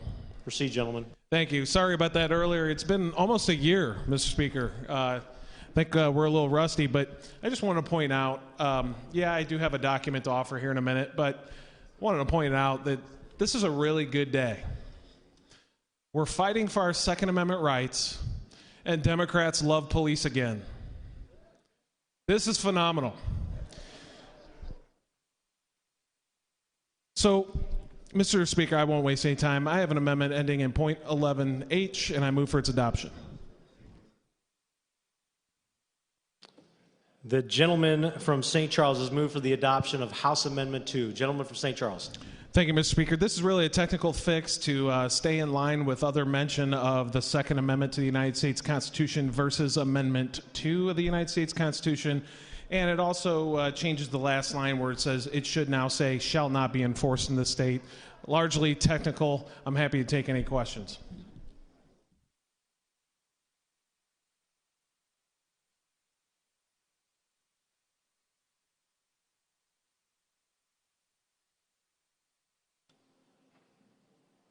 Gentleman from Christian. Thank you, Mr. Speaker. The gentleman and I have worked on this. I support his amendment, and I would encourage the body to vote yes on it. Further discussion on House Amendment 2. Gentleman from St. Louis City, District 80. To speak on the amendment. Proceed, gentlemen. Thank you, Mr. Speaker. Well, I guess I appreciate what the amendment is doing in that we're no longer saying that federal law is null and void in this state, which obviously we cannot do. That sentiment is good. However, you know, when we talk about comparing this to medical marijuana in this state or other things like that, I don't think any of them have the phrases that they shall be specifically rejected by this state, shall be of no effect in this state, shall be rejected by this state. I think the shall be rejected by this state is really important language that is still in here after this amendment, because what we're saying is, hey, you gun dealers in this state, we are specifically expressly rejecting those laws governing you in this state, which is why we've seen in other states that have passed similar legislation, they think that that bill made it so they aren't supposed to follow federal law anymore because we've specifically rejected it. We've specifically declared it in statute to be considered unconstitutional. So we're telling gun dealers in our state, if you follow federal law, you are violating the Constitution. What in the world kind of message are we sending them as to what they should do?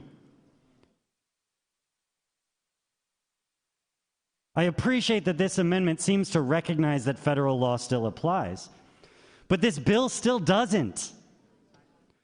This bill still tells people in our state, you should not follow federal gun laws, because if you do, you're violating the Constitution. If you do, you're following unconstitutional laws anyway.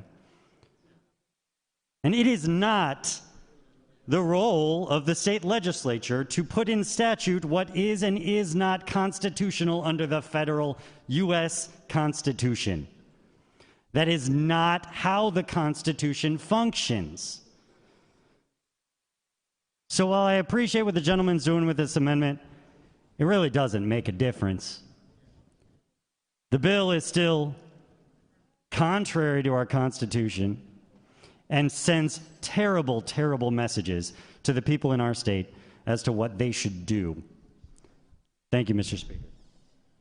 Further discussion on House Amendment 2. Lady from Jefferson. Thank you, Mr. Speaker. To inquire of the amendment maker. Gentleman from St. Charles, you yield? I do. Proceed, lady. Thank you, sir. I appreciate this amendment. We've heard a lot of rat-tat-tat about what this is and isn't, and one of my favorite things about being a state representative is getting to go to 8th grade civics classes and talk a little bit about where power emanates from the government. I'm sure that you enjoy doing those or have done that kind of thing too. Absolutely love it. Yeah, and so just to get back to basics, the state has the authority to enact and create laws for the protection of our citizens. We've, as citizens, decided to organize and to do that as a state. Is that correct? Yeah, and as a matter of fact, the state had the authority to create the federal government. Exactly, that's right. That's exactly where I'm going. And we cede that power both down to political subdivisions, where the state sees fit, and we cede that power up to the federal government, where we see that fit. And when we talk about violating the Constitution of the United States, I just find it so interesting and ironic because this bill is all about supporting the Second Amendment, which is fundamental to some of that power that we have ceded to the federal government. Which is restrictive on the federal government. So the Second Amendment was literally telling the federal government what they cannot do. Don't tread on this. Yeah, one of my favorite comments in the Federalist Papers is there was an argument that if we outline certain rights that the federal government is not going to be able to tread on, that some idiot, basically, is what Hamilton said, is going to come along later and say something not specifically named we haven't protected, right? And so here we are, we're protecting one of the named protections that the state has kept. We're not going outside of that. And we have arguments that are saying this is just fundamentally, I'm going to take this off. Thank you. This is just not fundamentally part of that. Do you find any irony about the support for the federal government around policy in the state and anything else that's come up recently? Yeah, like public maybe policy? nullification of drug laws? Right, or sanctuary cities, right, about immigration laws. And so it's really interesting to me that there are times that this body has members who do not want the federal laws to be followed, and there are times that they do. And that's a really important thing. One of the things I love is that we have real debate in this body about real differences in public policy, and I'm so happy that you brought this amendment. I'm happy to be supporting it. I'd like to congratulate the gentleman from Christian for bringing forward this bill, and to remind everyone that fundamental 8th grade civics lesson that the state holds the power and we make the decisions about what laws and powers we're going to cede or not cede. That's correct. It's a good day. Thank you, gentlemen. Thank you. Further discussion on House Amendment 2. Seeing none, gentleman from St. Charles County recognized to close. I close. The gentleman from St. Charles County has moved for the adoption of House Amendment 1. All those in favor signify by saying aye. Aye. All those opposed say no. The ayes have it. The motion passes. Further discussion on House Bill 85. Gentleman from Green. Mr. Speaker, permission to speak on the bill. Proceed, gentlemen. I just want to remind the House that this is an opportunity for us all to not only assert our constitutional authority, but the state authority, as the lady from Coleman already alluded to. And these encroachments, these infringements have not just been sprouted up in recent years, that we've seen infringements from the federal government going back much further than that. All of that being said, Mr. Speaker, I have an amendment. It ends in .14H. It's been distributed, and I move for its adoption. The gentleman for Green has moved for the adoption of House Amendment 3. Gentleman from Green. Mr. Speaker, this is a simple amendment. All it does is go on to clarify material aid and support. As of now, there's no clear definition on that. And in an effort to protect and draw clear lines for our law enforcement officers and our law enforcement community, it goes on to really explain that. So it would include, for the purpose of this section, material aid and support shall include voluntarily giving or allowing others to make use of lodging, communications equipment or services, including social media accounts, facilities, weapons, personnel, transportation, clothing, or other physical assets. Material aid and support shall not include giving or allowing the use of medicine or other materials necessary to treat physical injuries, nor shall the term include any assistance provided to help persons escape a serious present risk of life-threatening injury. This is important because it not only goes to define what that material aid and support qualifies as, but it also explicitly provides for medicine or other materials necessary to prevent life-threatening injury. So I'm now open for questions. Further discussion on House Amendment 3. Gentleman from St. Charles County. To inquire of the amendment maker. Gentleman, do you yield? I do. Proceed. Thank you, gentlemen. We've been working really hard on this bill last couple of days. I think that, me being a former member of a federal task force, a sworn federal agent back in the day, naturally I was a little worried about what that would do to what we mentioned earlier. I mean, for good cause. We got to really, when we make policy, we have to make sure we get it right. Sure. I'm glad the gentleman amended the underlying bill to remove the penalty provision, all of page 5. He really is showing good statesmanship by doing so. But naturally, when amendments come up, we have very little time to thoroughly go through this with the law enforcement community, with our members. But you and I sat down this morning for a good 20, 25 minutes to talk about your amendment. What specifically worried me a little bit was that mention of personnel in the amendment, because when you're on a federal task force, for me, I was on a drug task force, so we primarily did drug investigations, but sometimes we would run into child or trafficking, sex trafficking investigations. Sometimes we would bump into somebody that has, a bunch of cocaine and a gun, right? And so me being a state officer, if this amendment gets attached how it does, I would have a little, I would be worried that my department couldn't lend personnel to the task force. And when you and I went through this, we also noticed that in section 1.470 of the underlying bill, it basically states that state law enforcement officers can't do X, Y, and Z, which covers personnel. However, if we add personnel to the definition of what was it, aiding, knowingly aid or whatever? Yeah, material aid yeah. and support. Then it kind of scratches everything, the ability for our local agencies to provide personnel and task forces. And I don't think that's your intention. I don't think that's the gentleman from Christian's intention, because we want to continue to be able to be partners while we do put restrictions on our state officers. When I was in the task force, there was a restriction that I could not seize assets because it was a federal investigation, right? So assets went through if there was $1 million in cash, I would not actually be the seizing officer because of our state law. We respected our state law. So this would largely work the same way. When an officer in a task force, assuming that we can amend to pull the word personnel out, is aiding a drug investigation and a federal agent sees that firearm, the federal agent can seize the firearm as it pertains to the drug investigation, and then the state task force officer would not be guilty under this penalty, right? The penalty provision of the underlying bill.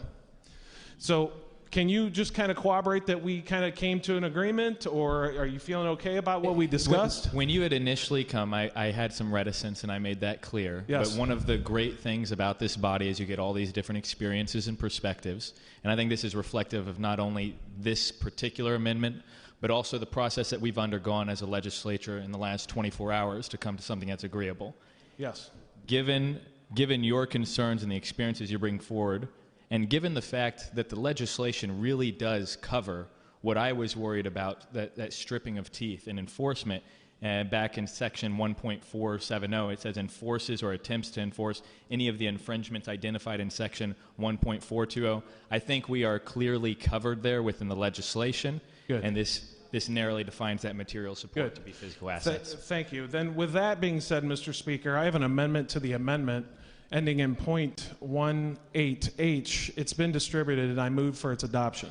The gentleman has moved for the adoption of House Amendment 1 to House Amendment 3. Gentleman from St. Charles. Thank you, Mr. Speaker. As you just heard, I think we've really we vetted this, and this will protect the ability for task forces to continue to operate with no risk to the agencies or the officers.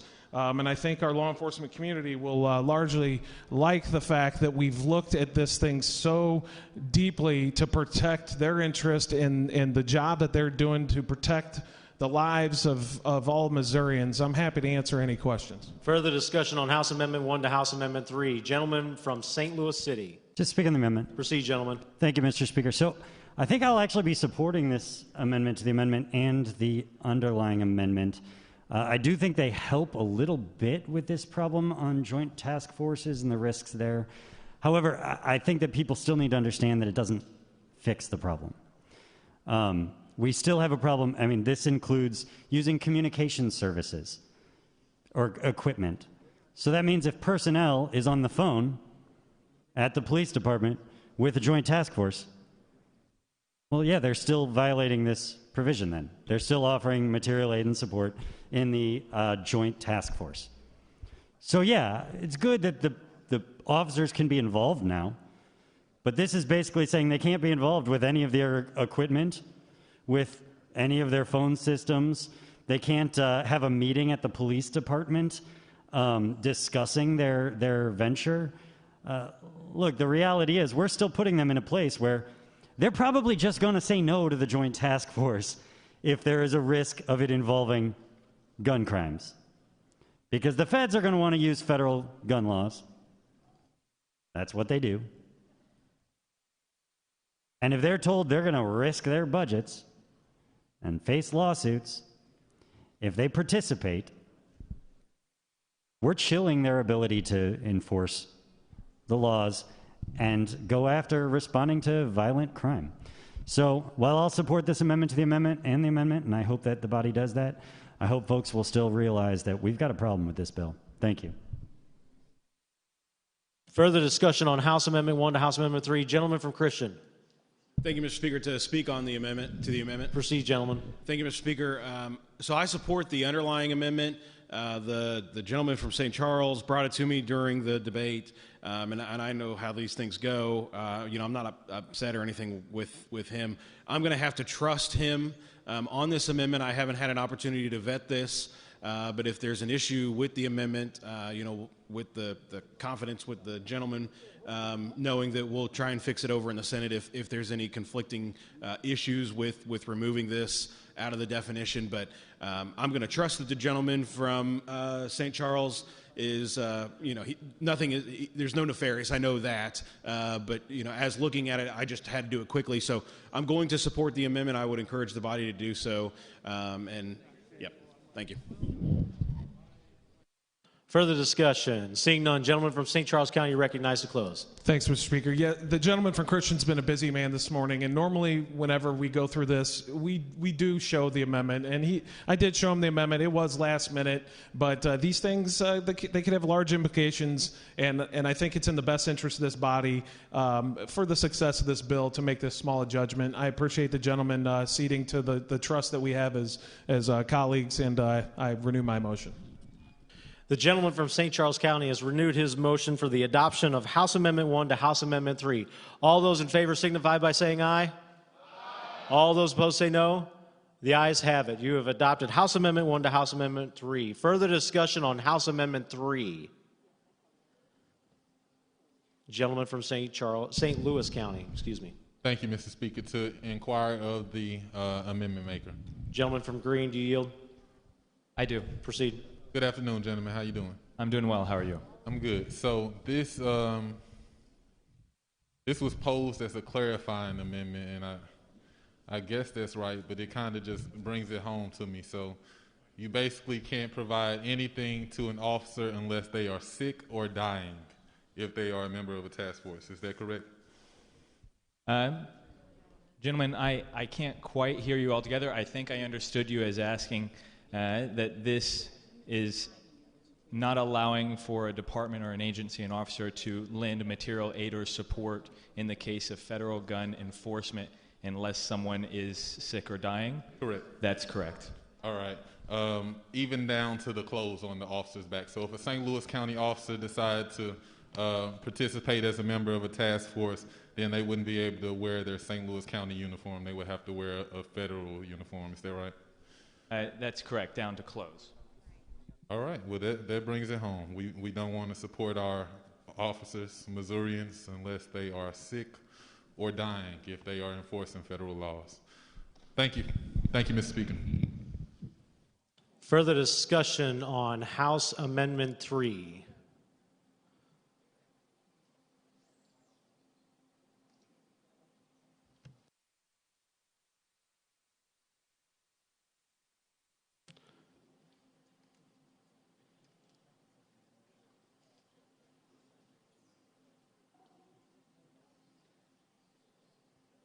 Gentleman from Cass, for what purpose do you rise? Thank you, Mr. Speaker. I would like to inquire the gentleman from St. Charles County. Gentleman from St. Louis County? St. Louis, sorry, sir. Gentlemen, do you yield? Yes, Mr. Speaker. Proceed, gentlemen. Thank you, sir. Hey, gentlemen, good morning. Good morning, sir.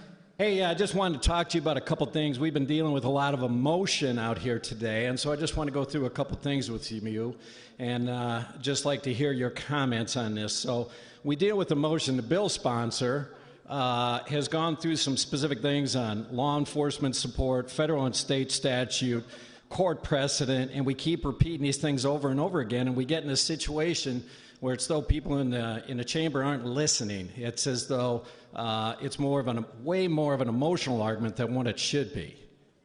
And so what the underlying bill sponsor has talked about the U.S. Constitution and a fundamental right is stated not only in that, but in the Missouri Constitution. And our founding fathers, I'm going to go specifically to James Madison. He talked about the Federalist Papers, this concept of faction. And faction as it's designed in our society today would be emotionalism. And that was a foundational document that we, as this body, we were formed as a House of Representatives, that we are a constitutional republic and we have responsibilities as representatives in order to not deal with faction and emotion, but to be leaders in society. I'd just like your comments on that. No, and the first thing that comes to my mind is what, you know, we kind of touched on a little on Monday, is I'm expected as an intelligence officer to remove emotion from my decision making, that we are trained to know when those things come up. We're trained to know when we're being overcome by emotion, when we're not simply looking at facts and analyzing those. And for me, it's really bled over into what I do on a daily basis, whether it's my civilian career, it's my family, or it's dealing with things here. So I know exactly what you're saying. All right, gentlemen, I appreciate that. And we know that from what you do, we just had that ceremony on the floor here, that's your life. And I appreciate those comments with that, and it deals with some of the things that are going on here within the chamber. And so I got another comment for you. I'm going to go to another one of the founding fathers, and Edmund Burke said this, and it's very pertinent not only to the amendment, but the underlying bill. Edmund Burke said that personal rights are not subject to a public vote. And so we need to get past the emotionalism, and that's what that faction is all about. But Edmund Burke said, let's keep the arguments foundational. What we need with personal rights is it's not up for a public vote. That's why we're here. And I got to tell you, you distracted me with the quote, in that Edmund Burke actually is probably one of my favorite quotes, and I'll misquote him, but I hope to get the general gist of the sentiment, and that the only thing necessary for the triumph of evil is for good men to do nothing. And so we see what's going on at the federal level, and we have some genuine concerns, and I think what would be lost would be for us to simply shrug it off and do nothing. And so I think you're on the right track. I feel like this body is on the right track when doing that. So I may have taken you off on a tangent unnecessarily, but you kind of drove that into my head, and that really made me think of probably one of my favorite quotes from Sir Edmund Burke. Yeah, and the concept you bring up in tyranny is that the only thing that will allow tyranny to exist is, I'm going to go again to the Founding Fathers, is for men of good conscience not to step forward. Indeed. Okay. I appreciate what you're doing in the military. I appreciate what you're doing with this. And I'm doing my best, sir. You know I'm not the chatty one, so I'm probably not helping you enough, but I'm doing what I can. Okay. Gentlemen, I appreciate that. Further discussion. Gentleman from Green. Mr. Speaker, I move to withdraw my amendment. The gentleman from Green has withdrawn House Amendment 3. Further discussion on the underlying bill. Lady from Jackson. Thank you, Mr. Speaker. To speak on the bill? Proceed. Thank you, Mr. Speaker. Some of you might not listen to a lower caste member, and some of you might be fearful of the perception of the perceived degradation of power in our current progressive climate. But I hope and appeal to your humanity. However, I would implore you, as a former Missouri National Guard intelligence analyst, and as a person who is a fan of firearms, to not approve this legislation. I don't dislike the police and have pushed for reallocations of resources within the department. I actually know a couple of cops, like 3 of them. I got like 3 cop friends. I cannot be emotional. I cannot not be emotional because this affects my everyday life. As a person who just this summer was touched by gun violence as we discussed the crime bill. My cousin was murdered. Some of y'all remember me speaking on the floor about this. As violence as the highest it's ever been, I implore you not to pass a bill that further emphasizes the leading tool of these crimes. I have no problem with hunting, just not hunting people. And for the magazines, if you can't hit your target within 3 shots, you need more practice. Thank you, Mr. Speaker. Further discussion. Gentleman from Green. To speak on the bill, Mr. Speaker. Proceed, gentlemen. Thank you, Mr. Speaker. The bill today, we've had a lot of discussion in this chamber about the mechanism of the bill, why and how we're going to accomplish what we're seeking to accomplish. But the last couple of comments, I think, have touched on, or at least begun to touch on, why such a bill is needed. And that, to me, is the far more interesting proposition before us today. The simple answer, and one that we could give and go on about our business, is that we have a federal administration that is incredibly hostile to gun ownership and gun rights. But we have had a federal administration that is deeply hostile to gun ownership and gun rights for decades now in this country. There's been a wide range of federal regulation that has been passed curtailing the ownership of guns. It has been durable across many different administrations, either being furthered or not being repealed, despite the very clear language of the Second Amendment that the right to keep and bear arms should not be infringed. So, Mr. Speaker, I mean, are we a democracy or are we not? Or, as maybe some of the more optimistic amongst us say, a representative democracy or a republic? Did I miss an election? Did we repeal the Second Amendment at some point in the last 50 years? Did we repeal Article 1, Section 23 of the Missouri Constitution, which is even more protective of gun ownership than the Second Amendment? The American people did not do that, Mr. Speaker. Those articles are still operative.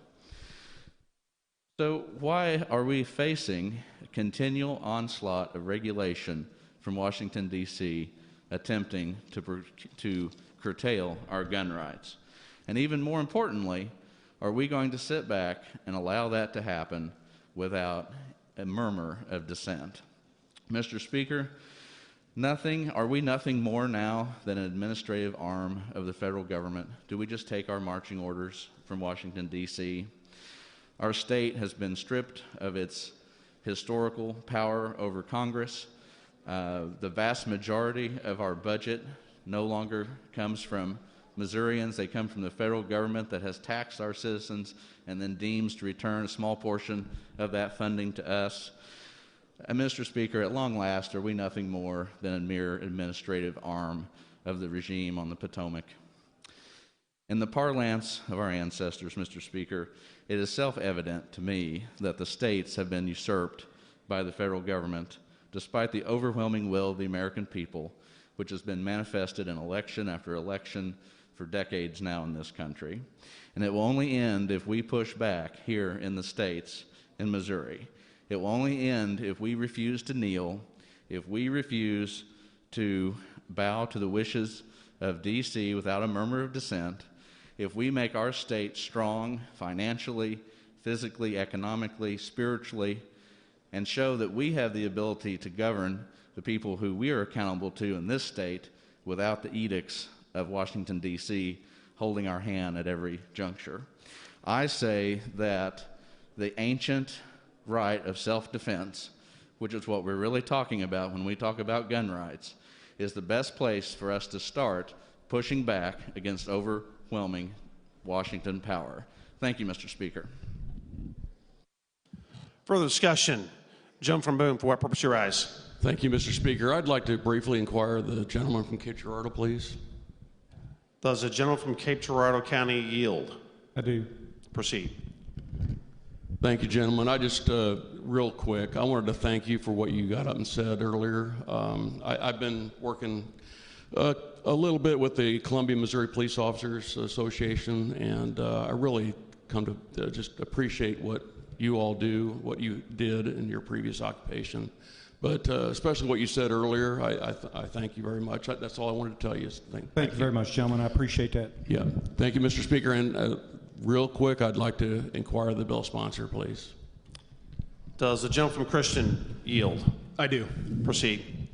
Thank you, gentlemen. I wanted to, again, thank you for sponsoring this bill again. I've always supported it in the past and really appreciate you stepping up to the plate. And I think this is a very important thing, what we're doing here today.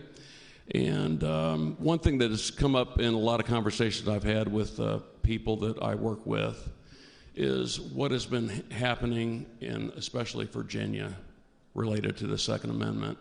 And I don't know if you want to comment on that, but I don't want Missouri to become what Virginia is going through. Yeah. So yeah, gentlemen, you're right. You know, and they've had to rely on their sheriffs to stop some of that overreach and to protect citizens' Second Amendment rights. They've become sanctuary counties, if you will.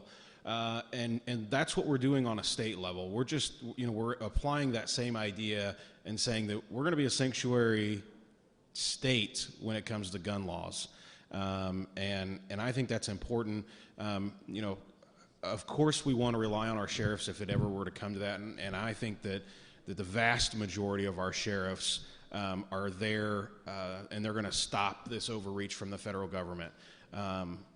We have good sheriffs. We have good police departments. We have good law enforcement officers in our state. But I want to make sure that we are setting a place where we're not putting them in that situation, where that they don't have to make that decision, that we are reinforcing that decision and we're backing them up as a state. I think it's more important for them to have the support and the weight of the state of Missouri, and that they don't feel like they're alone out there protecting our Second Amendment rights, that we as a state are going to reinforce that and support them from the state level against the federal government. And so I appreciate the comments, and I appreciate your support. You've always been one that has always worked with me and always been right there next to me and helped me.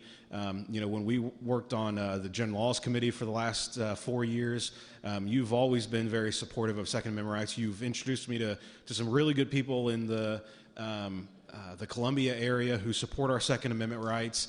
And I want to point out too, one of the professors at the University of Missouri just won a huge case against the Missouri University, saying that he's allowed to keep his weapon in his vehicle, that the university can't stop him from doing that they were violating his rights. The courts upheld those rights, and I think that's important. I'm glad you brought that up, because that was a great decision, something that was announced yesterday.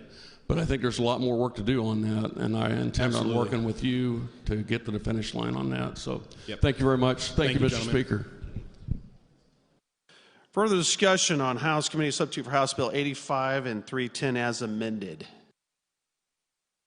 Seeing none, gentleman from Christian, you're recognized to close. Thank you, Mr. Speaker. Mr. Speaker, I just want to thank the body. I want to thank every individual member. I want to thank the gentleman from Cape Girardeau and appreciate his leadership and him working with me. I want to thank the Speaker of Vescovo on coming to me yesterday and working with me for hours on the amendment that I offered today. I think it's important to give credit where credit is due. And I just want to thank everybody in here for hearing me out and for allowing me the opportunity to present this bill, something that I've been passionate about for quite a while now. This is in my wheelhouse. This is my bread and butter here. So I just want to thank you all.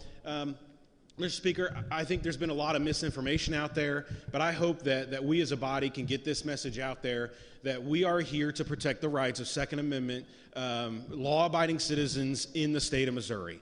We are here to defend those rights against an out-of-control federal government, and that's exactly what this bill does. Mr. Speaker, if I could have 5 members standing, I would request a roll call. Gentlemen, you have more than 5 members standing. You will have a roll call vote. Gentlemen, I assume you renew your motion for the perfection. I renew my motion for the perfection and printing of House Committee Substitute for House Bill 83 and 310 as amended. 85. What did I? Gentlemen, we need to adopt the House Committee Substitute. Yes. I move for the adoption of House Committee Substitute for House Bill 85 and 310 as amended. And are you requesting a roll call vote on that? I'm requesting a roll call vote on the adoption of House Committee Substitute. Okay. Gentleman from Christian has moved for the adoption of House Committee Substitute for House Bills 85 and 310 as amended and has moved for a roll call vote. All those in favor will vote yes. All those opposed will vote no. Madam Clerk, please ring the bell and open the board.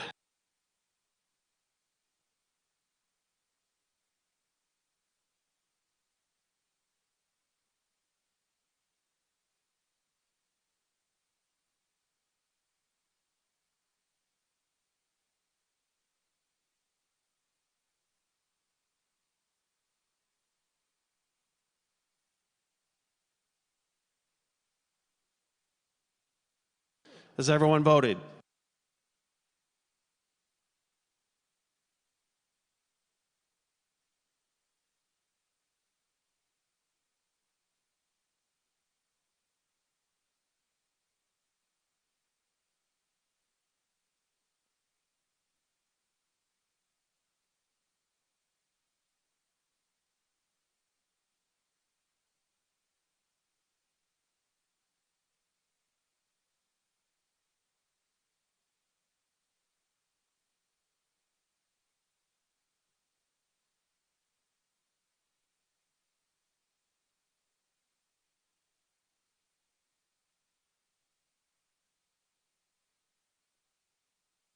Has everyone voted? Ms. Clerk, please call the board and tally the vote. By your vote of 107 yes and 43 no, you have passed and moved the adoption of House Committee Substitute for House Bills 85 and 310 as amended. Gentleman from Christian. Thank you, Mr. Speaker. I renew my motion for the perfection and printing of House Committee Substitute for House Bill 85 and 310 as amended. Gentleman from Christian has renewed his motion for the perfection and printing of House Committee Substitute for House Bill 85 and 310 as amended. All those in favor, please say aye. Aye. All those opposed, no. And the ayes have it. You have perfected and printed House Committee Substitute House Bill 85 and 310 as amended. Gentleman from St. Louis County. Thank you, Mr. Speaker. The next order of business is announcements. Announcements. Gentleman from St. Charles County, what purpose do you rise? Thank you, Mr. Speaker. The Speaker's Committee on Homeland Security will be meeting immediately after we adjourn here in House Hearing Room 1. We will be hearing 2 bills, Homeland Security. Thank you. Further announcements. Gentleman from Cape Girardeau County, what purpose do you rise? Mr. Speaker, to make an announcement. Proceed. Your Committee on Ways and Means will meet upon adjournment in House Hearing Room 7. Further announcements. Gentleman from Newton, what purpose do you rise? Quick announcement, Mr. Speaker. Proceed. Your Committee on Downsizing State Government will meet upon adjournment immediately in House Hearing Room 5. Further announcement, lady from Jefferson, what purpose do you rise? Announcement, Mr. Speaker. Proceed. Your committee on transportation will be meeting at 5 p.m. this evening in House Hearing Room 1. Further announcements. Gentleman from Polk, what purpose do you rise? Announcements, Mr. Speaker. Proceed. Your committee on health and mental health policy will have a very important hearing at 4 o'clock in room 3. I urge all members of the committee to be present and prompt.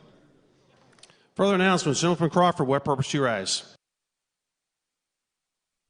Thank you, Mr. Speaker. Your Committee on Administration and Accounts will meet in hearing room 4 at 2 o'clock. Further announcements. Gentleman from Callaway, what purpose do you rise? Thank you, Mr. Speaker. Announcement. Proceed. Thank you, Mr. Speaker. Your Committee on Ethics will meet in hearing room 4 in the morning at 8, and then the Committee on Fiscal Review will meet at 9:50 in hearing room 6 tomorrow morning. Further announcements. Gentleman from Jefferson, what purpose do you rise?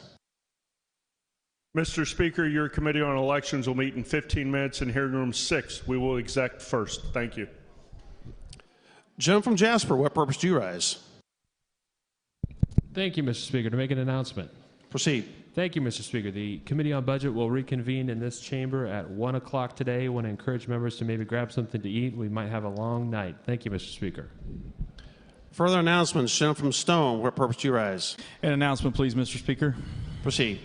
Mr. Speaker, your Special Committee on Tourism will meet at 6 p.m. this evening in hearing room 5. Further announcements. Gentleman from Howell, what purpose do you rise? Announcements, Mr. Speaker. Proceed.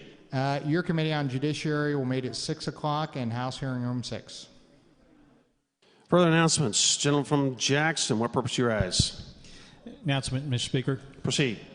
Thank you. If you happen to miss the Bible Project at 7 o'clock this morning, you have another opportunity at 8 o'clock. So I sent out an email. It's you can get on that webinar and join us at 8 o'clock tonight. We're going to be covering the book of Exodus, the first half.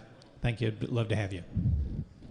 Further announcements. Lady from St. Louis, what purpose do you rise? Thank you, Mr. Speaker. Announcement. Proceed.